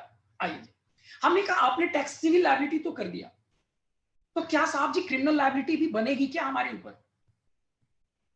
अभी तक नॉर्मली अगर मैं केसेस जितने हुए हैं उसमें देखूं तो रेयरेस्ट ऑफ एक आध केसेस में भी ऐसे हुए हैं जिनमें टैक्स की टोटल पेमेंट करने के बाद लायबिलिटी 5 करोड़ के नीचे बनी, फिर भी क्रिमिनल लायबिलिटी तय हुई. पर इसकी संख्या अभी भी बहुत कम है, क्योंकि लॉ में प्रोवाइडेड है दोनों ही.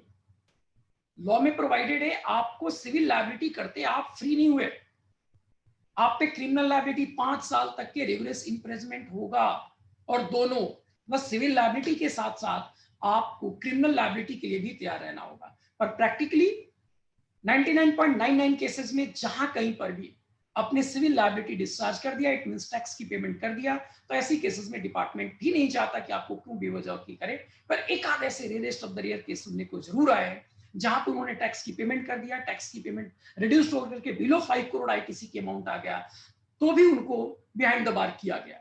अगर लेटेस्ट जस्ट मैं डेट बोल दूंगा तो आप समझ जाएंगे कौन सी घटना है. Recent word, I am just using a recent incident. One of the commissionerate has booked the case, जो मैं सीमेंट की केस डिस्कस कर रहा था, that is associated with that case. उस केस का एक खासियत बोलो, जो व्यक्ति जो जिसको आप कह रहे हो मैन्युफैक्चरर, डिपार्टमेंट या आम भाषा में जो बिलिंग करते हैं उसको मैन्युफैक्चरर बोलते हैं. वो मैन्युफैक्चरर इतना शातिर था कि कभी भी जो एक्चुअल बिल अवेल जिसको कराता था, जो लेते थे उनसे, वो लाइफ में कभी मिलता ही नहीं था, ना कभी मिला था. वो जो मिडिल मैन बीच में रखे थे उनसे कम्युनिकेशन, और उसके आगे अपना कोई एक जो भी उसका स्टाफ था, एक मिडिल मैन सो कॉल्ड था, एक व्यक्ति था, वो रहता था। एक्चुअल में जो किंग पिन था वो कभी फ्रंट में नहीं था, he is always behind the corporate veil, जैसे होता ना, वेल के पीछे, पर्दे के पीछे हमेशा रहा, and providing a huge amount of fake RTC to different buyers. Very recent cases there. Under that case, a cash is also recovered from there. Search जब हुआ तो सर्च के दौरान huge amount of cash receive हुआ। अब मैं sir cash की जब बात आई तो एक कैश की भी डिस्कशन आपके साथ करूंगा, फिर इस केस को थोड़ा आगे ले जाऊंगा, इसमें डिपार्टमेंट ने क्या किया और कैसे रिकवरी हुई थी। सी, during the search there is a huge amount of cash recovered। 67 के तहत उस किसी मैन्युफैक्चरर के यहाँ, किसी एंटिटी के यहाँ सर्च होता है। सर्च में उनके पास बहुत सारे इंक्रीमेंटिंग डॉक्यूमेंट्स मिलते हैं जो ये साबित करता है, लाइक वेरियस स्टैम्प, चेकबुक, अलग अलग लोगों के, एक छोटी सी बंद कमरे में एक अपने सिस्टम पे मोर देन 200-500 फॉर्म्स की जीएसटी नंबर और वहीं से रिटर्न्स की फाइलिंग हो रही है। All those things are, that is very much prima facie evidence that such guy or such persons are involved under fake invoices. So all those incriminating documents are recovered by the department. And apart from this, abhi humne kaha fake invoices, what happened? If it is really a fake invoice, definitely there is a accommodation of bill and the RTGS is made and the cash is back to that person, that entity, subject to cut off some commission, some percentage commission over that. The moment the search is conducted, a huge amount of cash is recovered from that place. उस manufacturer के यहाँ से, उस entity के यहाँ से एक काफी संख्या में कैश बरामद होता है। So being a professional, what do you do? समझ सकते हैं, being a chartered accountant, हम तो सारी इस केस को ले ही नहीं सकते, बड़ा मुश्किल है आज के दौर में।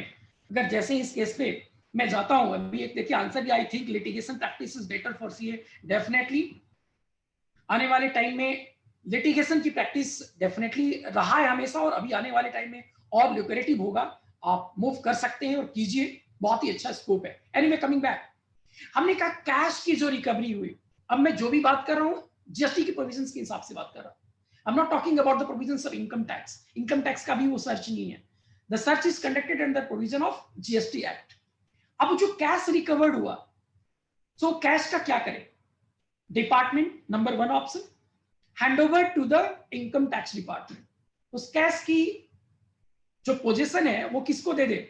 इनकम टैक्स डिपार्टमेंट को दे दे कि साहब जी हमने इस प्रीमाइसेस पे एंड सो प्रीमाइसेस पे कंडक्ट किया, जो एक फेक रैकेट चलाता था जिसपे हमने कुछ इंक्रीमेंटिंग डॉक्यूमेंट्स मिले, ये डॉक्यूमेंट्स तो हम ले जा रहे हैं, इनके सिस्टम हम उठा के ले जा रहे हैं, इनके बंदों को भी उठा के हम ले जा रहे हैं, इनकी स्टेटमेंट करेंगे और एज द केस में भी हम इनको प्रोड्यूस करेंगे कोर्ट में।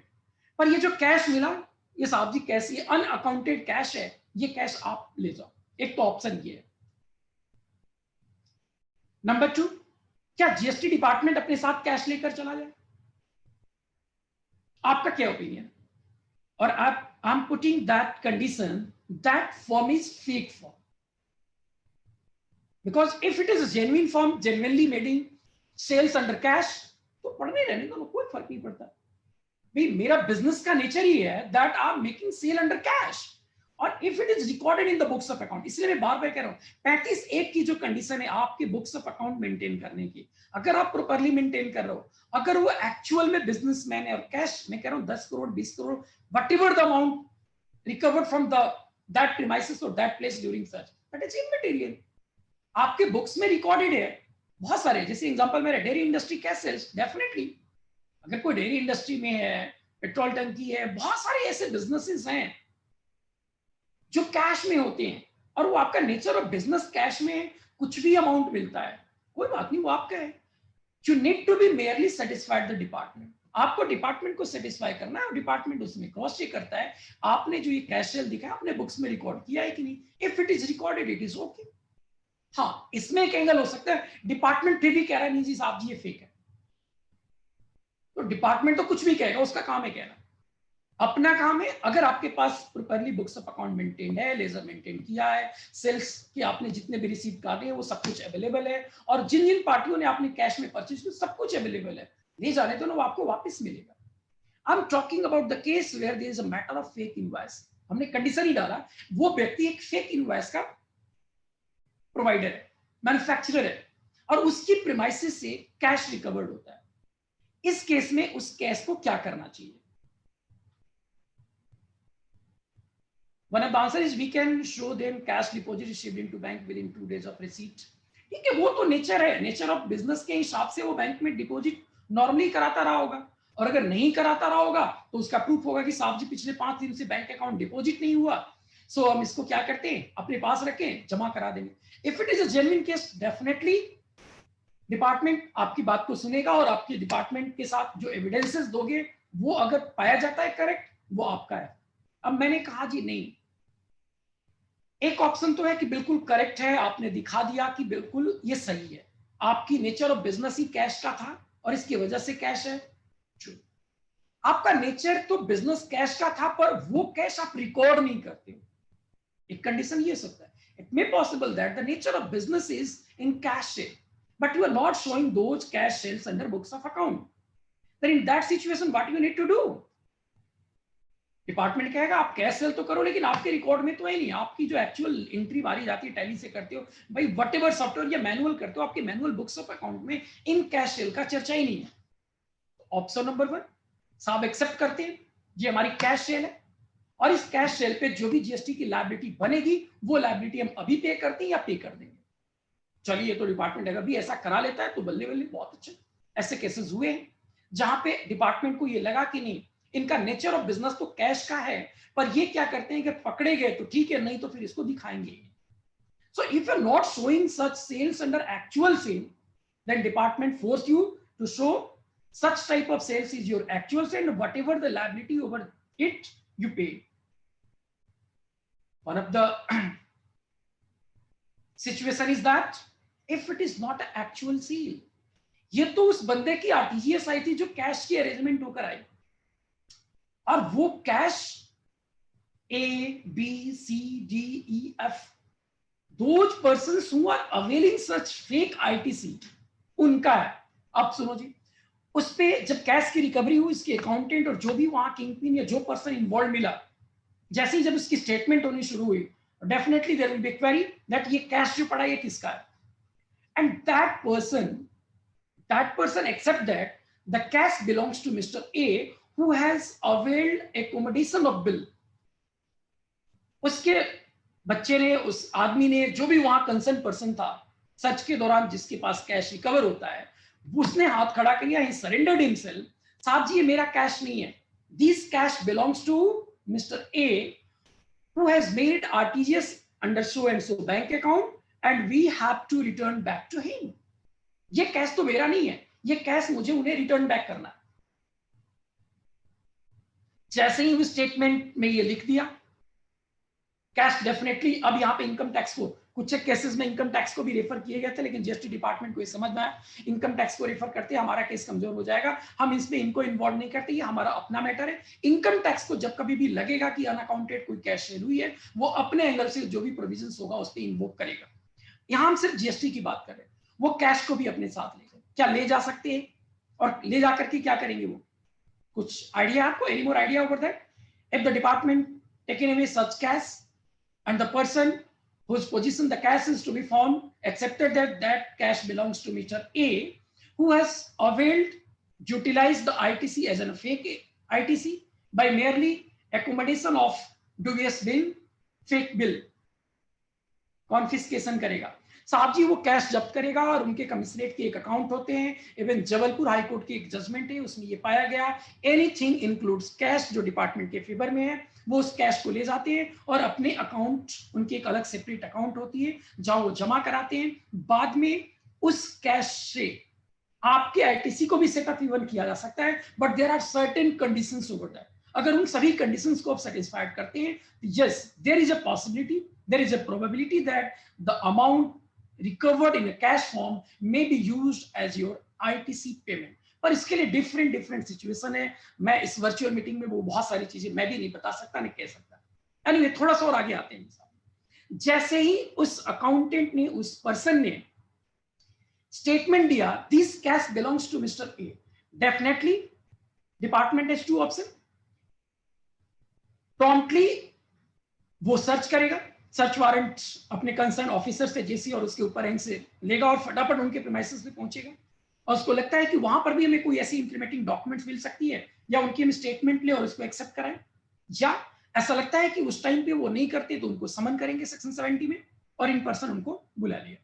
अब इन पर्सन उनको कॉल किया कि भाई आप आइए, इस मैटर में आपकी इन पर्सन मुझे स्टेटमेंट लेनी है, और आपके पास कुछ ऐसे एविडेंसेज हैं जो डिपार्टमेंट को लगता है कि हमारे लिए फुलफुल है, हेल्पफुल है और आपको देना चाहिए। डेफिनेटली वो मिस्टर ए प्रेजेंट होंगे। सर्च के दौरान हुआ तो ठीक है, वही मिल गए।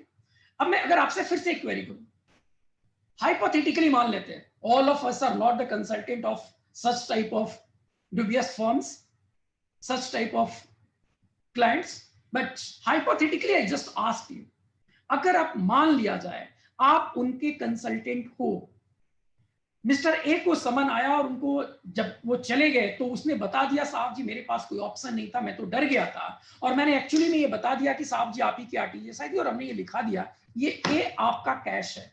सो being a consultant, being a professional consultancy provider, what do you guide to him? आप ए को क्या गाइड करोगे? भाई दो ही ऑप्शन है, either accept yes it is my cash or to deny. One of the answer is should not accept.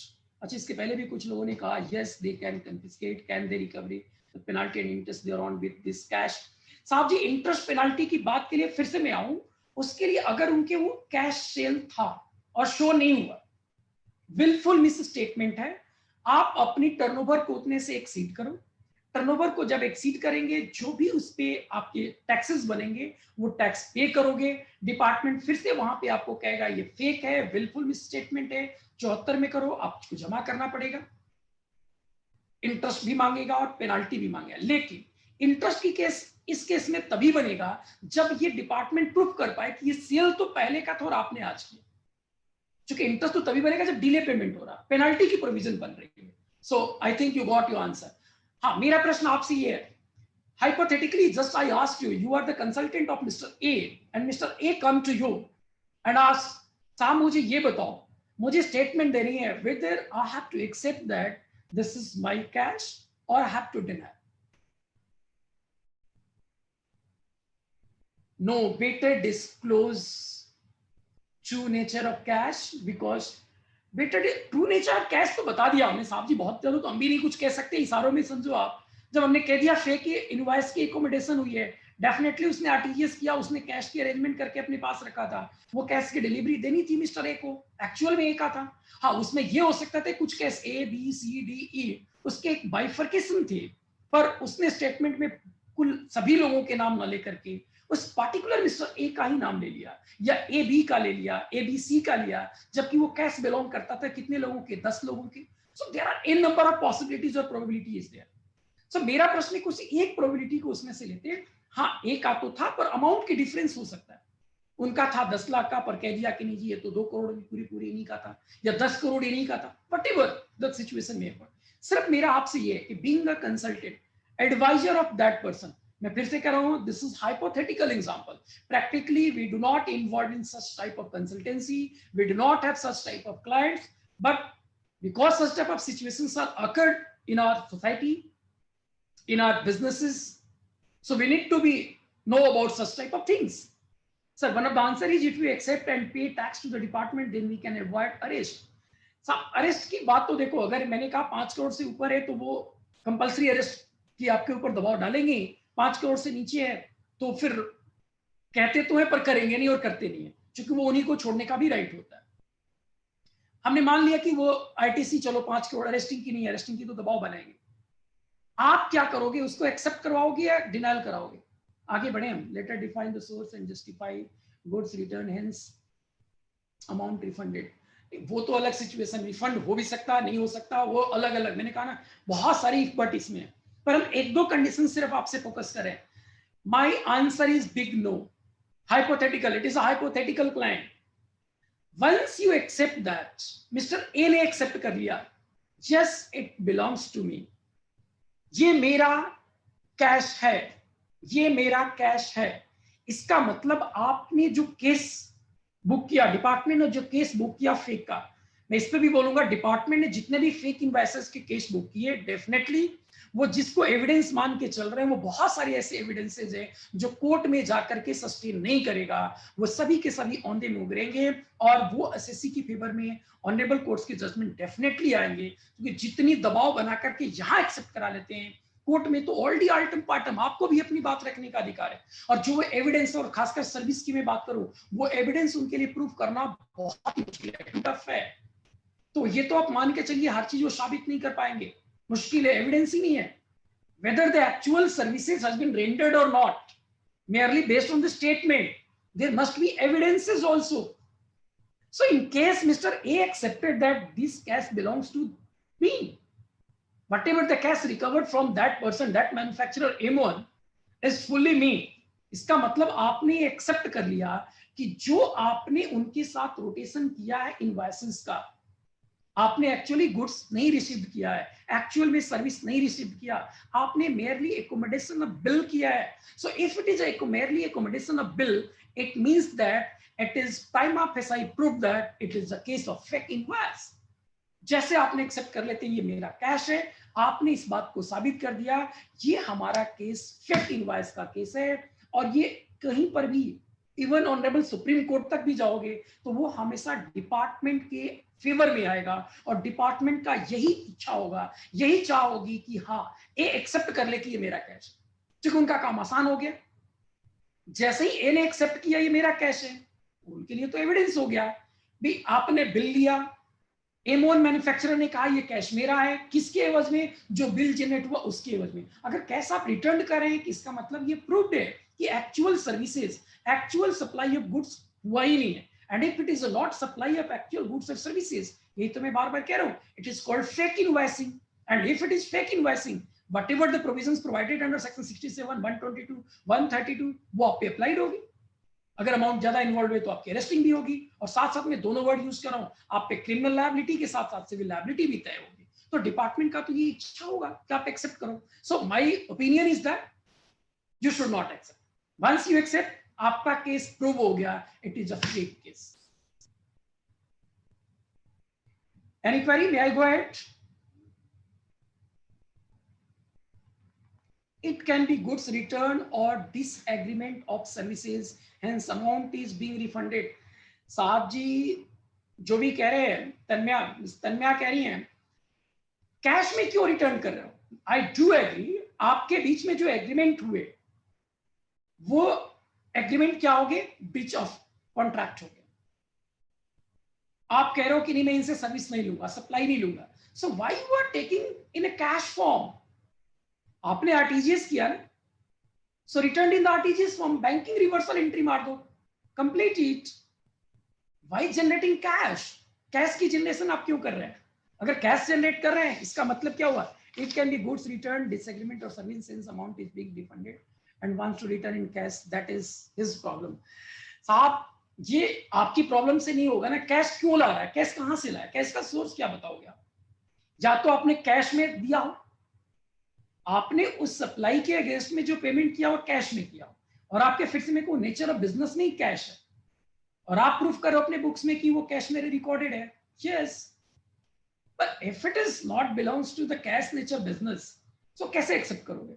Anyway मैं उस पर डिटेल नहीं जाऊंगा, बहुत सारी बट कंडीशन है, बस सिर्फ मेरा आपको ये हिंट देना था कि अगर वो कैश को एक्सेप्ट करते हैं जनाब, और आरटीजीएस किया और कैश में रिसीव कर रहे हैं, इसका मतलब आपने उस फेक इनवॉइस को कंफर्म्ड कर दिया, जो कि भी मैं बार बार कह रहा हूं कि ये फेक एक्चुअल है, कि एक्चुअल में फेक है कि जेन्युइन है, इसको रिकॉग्नाइज करना, डिटरमाइन करना, it's really very tough, not only for us, also for the department.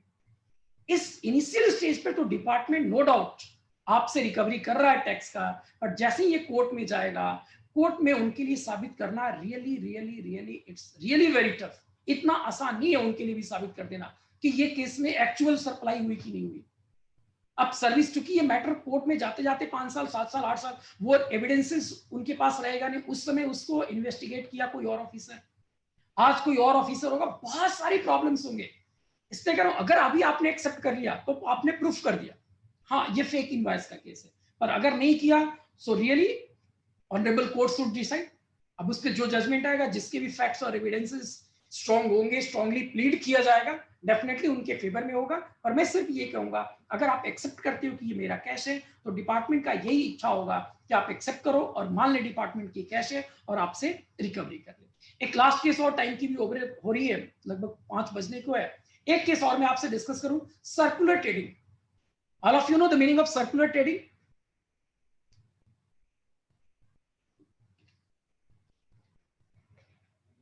देखिए, मैंने शुरू में ही 2-3 चीजें आपसे कहा था। To make it very interactive session, please respond in yes और नो। वन वे कम्युनिकेशन है, हमारे सामने सिस्टम है, कोई नहीं है, ऑल्दो सारे पार्टिसिपेंट्स है, लेकिन वो वर्चुअल मोड में है। So do like a physical mode, please respond in yes और नो। मोस्ट ऑफ द लोग कह रहे no no no no no. Anyway got it. कुछ लोग कह रहे यस। मैं ब्रीफ कर देता हूं, what do you mean by circular trading. Department के लैंग्वेज में सर्कुलर ट्रेडिंग किसको कहते हैं और क्या होता है, सुनिए। एक प्रैक्टिकल एग्जांपल ये भी लेते हैं, इस तरह के भी केसेस बहुत बुक हुए इंडिया में, बहुत रिकवरी भी टैक्सेस इस केसेस में डिपार्टमेंट ने किया है। मिस्टर एबीसी लिमिटेड एक बहुत बड़ा रियल एस्टेट का इंफ्रास्ट्रक्चर की कंपनी है। उसको कोई 1000 करोड़ का कॉन्ट्रैक्ट मिलता है, 1000 करोड़ की किसी कॉन्ट्रैक्ट असाइन किया जाता है, and that big company completed all those project work in 900 crores। 1000 crore में से 900 करोड़ में उन्होंने कंप्लीट कर दी काम को, and it remains 100 crore in books of account.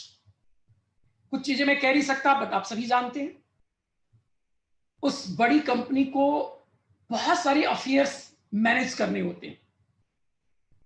Word में यूज करूं affairs, it is very much indicative to all the panelists and all the audience। उस अफेयर्स को मैनेज करने के लिए कई बार उसको कैश की आवश्यकता होती है। So for that purpose, or there are so many another companies or firms who are involved in infrastructure businesses whose actual business are not up to the mark। जो होना चाहिए वो नहीं है, उनको अपनी बुक्स ऑफ अकाउंट मेंटेन करने हैं, किसी की बैंक ओडी चल रही है, किसी की सीसी चल रही है, किसी को फ्रेश ओडीसीसी अप्लाई करने, in number of reasons are there. और ये कोई नई पैटर्न नहीं है सर्कुलर ट्रेडिंग की, बहुत पहले से चला आ रहा है। और कभी भी जीएसटी के पहले, प्री जीएसटी की पीरियड की बात करूं, कभी भी इस तरह की रिकवरी टैक्स की और अरेस्टिंग नहीं हुई है। इसमें बहुत बड़ी बड़ी arresting, I can't disclose the name of such businessman and such persons, but there are big fishes are involved and big fishes are behind the bar। अब उस 100 करोड़ में से एक 80, 800 करोड़ 900 करोड़ का जो काम किया, 100 करोड़ बचा, उसमें से 80 करोड़ रुपए उसने किसी दूसरे कंपनी को सब कॉन्ट्रैक्ट कर दिया। एबीसी लिमिटेड ने किसी ए को किया, ए ने किसी बी को किया, बी ने किसी सी को किया, सी ने किसी डी को किया, और डी ने किसी ई को किया। देखिए, सर्कल कंप्लीट नहीं हुआ भाई, I am saying circular trading अभी समझ में आ जाएगा। ऐसी ट्रेडिंग जो राउंडली घूम करके फिर वहीं आ जाए, भी जहां से शुरू हुआ और वहीं जाकर के खत्म हुआ। एक ऐसा ट्रेडिंग कि जिसने सप्लाई देना शुरू किया और वही लास्ट में एंड में आके परचेज कर ले, चाहे गुड्स की चाहे सर्विस की, that is known as circular trading. Department इसको सर्कुलर ट्रेडिंग कह रहा है। अब जो एबीसी लिमिटेड है, उसने 80 करोड़ का एक कॉन्ट्रैक्ट दिया ए को, ए ने कॉन्ट्रैक्ट दिया किसको, बी को, बी ने किसे दिया, सी, सी ने डी, डी ने ई को दिया। अब यहां पे अभी सर्कुलर ट्रेडिंग का एक थोड़ा सा एंगल में चेंज कर देता हूं। ई ने एक ऐसी किसी फर्म को, जिसको अपने कॉमन पार्लेंस में कच्ची कंपनी यू में से, fake firm, this company is a fake firm. ई ने एक ऐसी फर्म को आरटीजीएस दे दिया जो एक फेक फर्म। अब जरा शुरू से फिर से समझते हैं। 80 करोड़ की जब एग्रीमेंट एबीसी लिमिटेड और ए के बीच में हुआ, तो दोनों कंपनी, अगर मैं कह रहा हूं बीच में सभी की सभी कंपनीज इन्वॉल्व है, 194 सी के तहत 2% के टीडीएस डिडक्ट किया होगा। और उनको आरटीजीएस कर दिया रिमेनिंग अमाउंट प्लस जीएसटी जो टैक्सेबल वैल्यू है।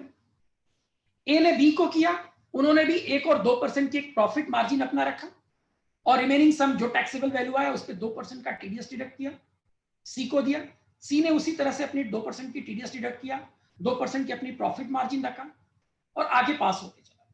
जो भी प्रॉफिट मार्जिन ए ने रखा, बी ने रखा, सी ने रखा, डी ने रखा, इवन ई ने रखा, जो भी उसकी GST is nothing but a VAT, whatever the value addition made by all those companies which is in between A and last F1 fake form, सभी ने जो वैल्यू एडिशन उस पे जीएसटी की लायबिलिटी पे किया। अब लास्ट में जिस कंपनी को ई ने दिया वो एक फेक फॉर्म है। अब साहब जी फेक फॉर्म ये मान लेते हैं कैसे आया, या तो उनके बीफा टूल से आया या किसी दूसरे फर्म के यहाँ डिपार्टमेंट ने सर्च किया और उससे उसकी तार जुड़े हुए और वो उनके डिटेल्स में आया। एक्चुअल में तो कोई कंपनी बिजनेस ही नहीं करती, इसके पास तो एक हथौड़ा नहीं है, हैमर नहीं है, फौड़ा नहीं है, और ये क्या बिजनेस कर रहा होगा रियल एस्टेट का, इंफ्रास्ट्रक्चर का। सो it is a fake company, fake form. और अगर ये फेक में आरटीजीएस हुई है, it is nearly a accommodation of bill, और वो कैश जिसको जाना था चला गया। अब इस केस में जो हमने कहा कि लास्ट में ए फेक फॉर्म में गया, अब अल्टीमेटली जैसे ही किसके टूए में, ई के टूए में उस एफ के जीएसटी नंबर शो हो रहे हैं और उसी के बिहाफ पे इसने क्या कर लिया होगा, आईटीसी क्लेम किया होगा। Since department has come to know that F is a fake firm, definitely अब क्या कहेगा ई को, you have made a supply to F which is fake firm, this supply is a bogus supply, so you need to reverse the ITC whatever involved in it. अभी आपके पास option number 1, उसको accept करना पड़ेगा since it is a matter of fact. आपने जो सब contract किया, department ने देखा कि उसकी तो कोई रजिस्ट्रेशन पे कोई जगह मौजूद ही नहीं है, उस टाइम कैसे ही रजिस्ट्रेशन पड़ा हुआ है, ना कोई स्टाफ है ना कुछ है, वो बैकएंड में एक अकाउंट मैनेज होता है और कोई व्यक्ति है जो उसको मैनेज करता है, एक्चुअल बिजनेस से उसका लेना देना नहीं है, एक हैमर तक नहीं है। सो इंफ्रास्ट्रक्चर के इतने 80 करोड़ के वो काम कहां से करेगा। और उसकी स्टेटमेंट में भी हो सकता है कि उसके यहाँ सर्च हुआ या उसको समन पे बुला और उस कंसर्न व्यक्ति ने भी स्टेटमेंट में एक्सेप्ट कर लिया। So there are an number of probabilities are there. So one of the fixed probability is that that firm is fake firm. So अब ई के पास ऑप्शन है एक्सेप्ट कर ले और उसको क्या कर दे, रिवर्स कर दे। जा वो कहे कि नहीं मैं नहीं करूंगा, डिपार्टमेंट हमेशा कहे कि भी आपका तो फेक है, चूंकि आपने जिसको दिया वो एक्चुअल में काम ही नहीं किया, और अगर सर्विस एक्चुअल रेंडर्ड नहीं हुआ तो फिर ये फेक है। क्योंकि बार बार यही मैं कह रहा हूं, डिपार्टमेंट सिर्फ कह रहा है fake invoice means GST non compliant, GST non compliant means there is no actual supply of goods and services, और यहां पे आपने एक्चुअल में उस गुड्स और सर्विसेज को कंज्यूम नहीं किया, जिसको दिया उसने एक्चुअल में उस सर्विस को रेंडर नहीं किया, so it is a fake. So आपके पास कोई ऑप्शन नहीं है, रिवर्स करना पड़ेगा। चलो हमने मान लिया ई ने पूरी की पूरी अमाउंट जो भी लास्ट में आते आते वो लेटर 75 करोड़ की टैक्सेबल वैल्यू आई थी, 70 करोड़ की आई थी, व्हाटएवर द वैल्यू, उस पे जो आईटीसी थी उस आईटीसी को उसने क्या कर दिया, रिवर्स कर दिया। डेफिनेटली डिपार्टमेंट 74(5) में करेगा, 73 की कवरेज होगी नहीं, उसको इंटरेस्ट भी लेविड करेगा और पेनल्टी भी लेविड करेगा। एफ ने सॉरी ई ने पूरी की पूरी उस पे रिवर्सल कर दिया आईटीसी का, इवन कैश में जमा कर दिया, इंटरेस्ट पे कर दिया, पेनल्टी भी 15%। वो कह रहा है not going into litigation to buy peace of mind, हम अभी इसको पूरी की पूरी आईटीसी आपको रिवर्स करके इंटरेस्ट पेनल्टी जमा करके हम तो इससे बाहर होना चाहते हैं। Done. See the main intent of GST is to minimise, खत्म करना, मिनिमाइज वर्ड ही मैं कह रहा हूं, खत्म करना तो नहीं पॉसिबल है, to abolish double taxation word तो नहीं कह सकता, but to minimise double taxation, to minimise cascading effect, tax over tax levied ना हो। जीएसटी लाने का मेन मकसद यही था, इसलिए सभी टैक्सेस को सबमर्ज किया गया कि किसी भी चीज पे टैक्स के ऊपर टैक्स लेविड ना हो। अब इस केस में ई ने तो टैक्स जमा कर दिया और फिर डी के पास भी डिपार्टमेंट जाएगा और डी से भी कहेगा प्लीज आपने जो कुछ भी क्लेम किया आईटीसी, वो सर्विसेज एक्चुअल सर्विसेज नहीं है, ये फेक सर्विसेज है, एक्चुअल सप्लाई आपने सर्विस रेंडर नहीं किया, आप भी रिवर्स करें। My query to all of the participants, किसी एक सप्लाई पे जब किसी एक ने टैक्स दिया, क्या आप दूसरा व्यक्ति भी उस पर टैक्स देगा क्या? और जो बीच में वैल्यू एडिशन हुआ है उस पर टैक्स पे कर दिया है। सेम बात वो सी से कहेगा, बी से कहेगा, ए से कहेगा, and even to the main company ABC limited से भी कहेगा। अगर हमने कहा इसमें 5 लोग इन्वॉल्व है, लास्ट का F तो फेक है, और अगर मेन कंपनी लेकर के 6 हो गए, 6 लोग इन्वॉल्व और इंक्लूडिंग वो 7 गए, फेक की तो टैक्स वो देने की हैसियत में नहीं है, ना डिपार्टमेंट टैक्स मांगता भी है, उनकी मैक्सिमम उन पे क्रिमिनल लायबिलिटी तय हो जाती है, वो इस सिचुएशन में नहीं होते कि टैक्स भर पाए। So there is a criminal liability decided over that fake form. अब ये जो और बाकी लोग हैं सभी से उतनी टैक्सेस मांगे जा रहे हैं। So what's your opinion? क्या आप मानते हैं कि सभी के सभी लोगों को पूरी की पूरी टैक्स का रिवर्सल विथ इंटरेस्ट पेनल्टी करनी चाहिए? यस और नो? करना चाहिए? बिल्कुल नहीं करना चाहिए, मैं भी ऐसा मानता हूं। It is a violation of constitutional right, article 19। एक ही सप्लाई पे डबल टैक्स कैसे लोगों, यहां डबल किया है तो 6 टाइम टैक्स। और डिपार्टमेंट ने कई जगहों पे ऐसा किया है, कई सारे रेपुटेड कंपनी है, मैं नाम नहीं क्लोज करूंगा, एक कंपनी के किसी बाहर की कंपनी के साथ इन्वेस्टमेंट आने वाला था बड़ा, और वो भी इसमें शामिल था, चूंकि उसको सर्टेन टर्नओवर चाहिए थी किसी काम को करने के लिए, उसने इस तरह की रोटेशन इन्वॉल्व कर लिया। अब डिपार्टमेंट ने कहा नहीं करोगे तो हम इसकी प्रेस ब्रीफिंग मीडिया में देंगे। मीडिया में जाते क्या होगा, जो एमएनसी कंपनी, इंटरनेशनल कंपनी उनको इन्वेस्ट करने वाला था, उनकी कॉन्ट्रैक्ट ब्रीच हो जाती, and if there is a breach of contract, उनको बहुत बड़ा बिजनेस का नुकसान होता है, उनको करना पड़ा। सो ऐसे कई सारे रीजन की वजह से कई लोग अभी इसको फाइट भी कर रहे हैं, कई सारे रीजन की वजह से, कई बार प्रेशराइज करते हैं, अमाउंट ज्यादा इन्वॉल्व है हम आपको अरेस्ट कर देंगे, कई अरेस्टिंग भी हो चुके हैं। So there are a number of situation occurred. सिर्फ मेरा सवाल है कि क्या एक ही सप्लाई पे अगर 10 लोग इन्वॉल्व है, 10 लोग टैक्स देंगे क्या? Actual tax liability is merely on the value addition portion, not on the full value. But department here क्या कह रहा है? Full value. These type of cases must also be challenged through a writ petition in the Honorable High Court.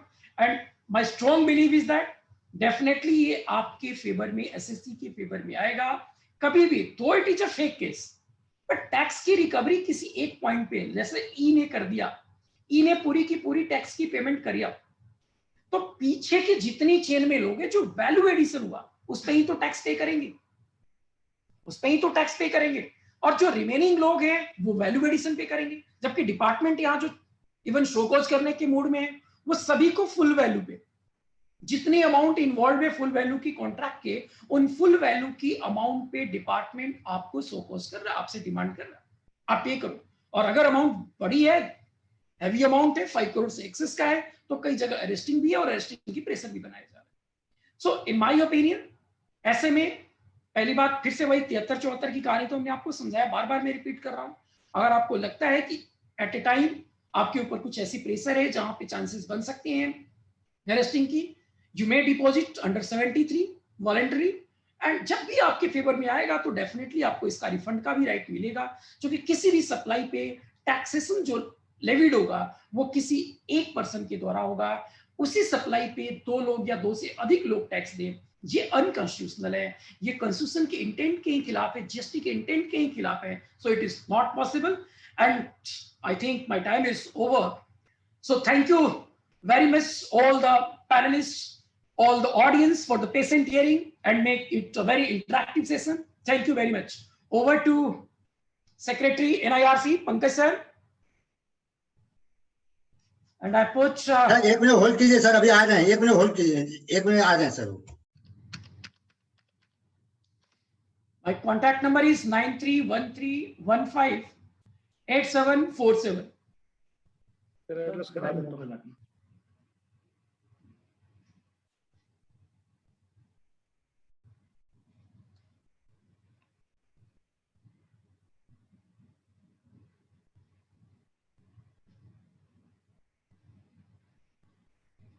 हाँ Sandeep ji sir.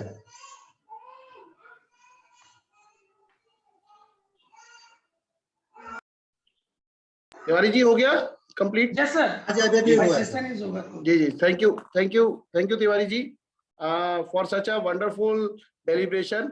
मैं यहाँ पे पूरा आपका मैं सेशन जो है 10 मिनट में मैंने सोचा कि छोड़ के जाऊं, लेकिन फिर आपका इतना इंटरेस्ट आ गया मेरे को कि मैं पूरा सेशन बैठ के सुन रहा था। तो मेरा जीएसटी मेरा टॉपिक नहीं है, बट स्टिल जो है पता होना चाहिए कि क्या चल रहा है, कैसे चल रहा है हमारे सब बीच में। और really very wonderful session, and thank you very much that you have spared time for us and it was really very interesting session. और जब हमने शुरू किया था तो हमारे साथ CIRC के chairman, past chairman GC Mishra ji थे, वो बैठे, और अब आपको बीच में हमारे पास जो है हमारे गुड़गांव ब्रांच के पास्ट चेयरमैन धीरज जी आ गए थे, वो भी मेरे साथ बैठ के जो है सेशन सुन रहे थे। ये इन्होंने कहा कि पहले सेशन कंप्लीट कर ले फिर हम बैठ के बात करेंगे। तो धीरज जी मेरे साथ हैं, हमारे गुड़गांव चैप्टर के, गुड़गांव ब्रांच के अभी पिछले इमीडिएट पास्ट चेयरमैन है धीरज भाई। तो धीरज शर्मा जी, तो धीरज जी आप कुछ कहना चाहेंगे? सर नमस्कार। नमस्कार धीरज सर, कैसे हैं? जी sir, perfect fine. And we were thinking कि आप कुछ पॉइंट्स पर डिस्कस करेंगे, बट आप लिसनिंग टू यू अगेन किया, पहले आपको सुनते हैं, बाकी डिस्कशन हम लोग बाद में करेंगे। अरे sir, so nice of you for the kind words. Really wonderful sir, and we believe कि फ्यूचर में आप करेगा। Okay. Thank you, Tiwari ji.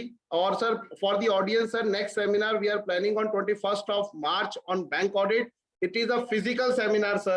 I repeat, it is a physical seminar, free for all study group members that we are going to organize in Dwarka along with Dwarka CP Study Circle on 21st of March. That is again Sunday. तो sir आप सब लोग से request है, हमारे साथ धमीजा जी जुड़े हुए थे, धमीजा जी पता नहीं अभी हैं या नहीं, जगपाल जैन साहब, राघव जी, मुकेश जी, सर आप सब लोगों से रिक्वेस्ट है कि 21 तारीख को जो हमारा बैंक ऑडिट का सेमिनार है, नंदा जी हमारे चीफ गेस्ट होंगे उस सेमिनार में। इसके अलावा अभी हम और फैकल्टीज हम उसमें जो है अभी पूरा प्रोग्राम कोऑर्डिनेट कर रहे हैं। इवन उसमें हम GST की इम्प्लीकेशन के लिए भी एक स्पेशल सेशन है कि बैंक ऑडिट में GST की क्या इम्प्लीकेशंस है फ्रॉम चार्टर्ड अकाउंटेंट पर्सपेक्टिव, तो वो भी हम उसमें डालेंगे। तो 21st of March is our next seminar on bank audit which is a physical seminar. तो अब हमने इस कोरोना के बाद पहली बार ये फिजिकल सेमिनार करने की सोची है।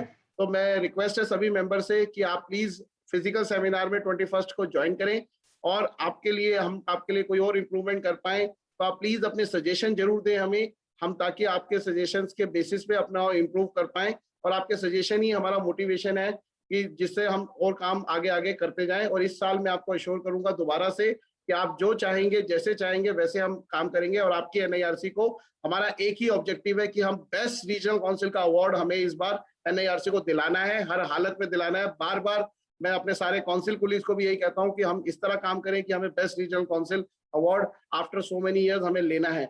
और इसमें आपका भी सहयोग चाहिए, आप सबका चाहिए। आप ज्यादा से ज्यादा हमारे को आर्टिकल कंट्रीब्यूट करें, अपने वैल्यूएबल रिसर्च कंट्रीब्यूट करें। तिवारी जी मैं आपसे भी रिक्वेस्ट करूंगा कि आप अपना GST ये फेक इनवॉइसेस को जो भी है इसको आप स्टडी मटेरियल में कन्वर्ट करके एक आर्टिकल दें हमें, ताकि हमारे मेंबर्स जो आज नहीं ज्वाइन कर पाए उन लोगों को भी बेनिफिट हो।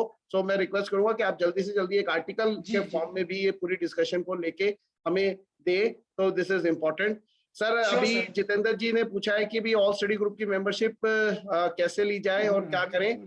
तो सर जिसकी ऑलरेडी हमने, क्योंकि पिछली बार ऑल स्टडी ग्रुप की मेंबरशिप नहीं ली है, जो उससे पिछले साल थी, मतलब 2019 में जो हमने ऑल स्टडी ग्रुप की मेंबरशिप थी उसी को कंटिन्यू रखा है। तो जो भी पिछले बार में ऑल स्टडी ग्रुप की मेंबर्स थे वो अभी तक जो है फ्री ऑफ कॉस्ट अलाउड है। नई मेंबरशिप जो है वो हम 1 अप्रैल 2021 से चालू करेंगे।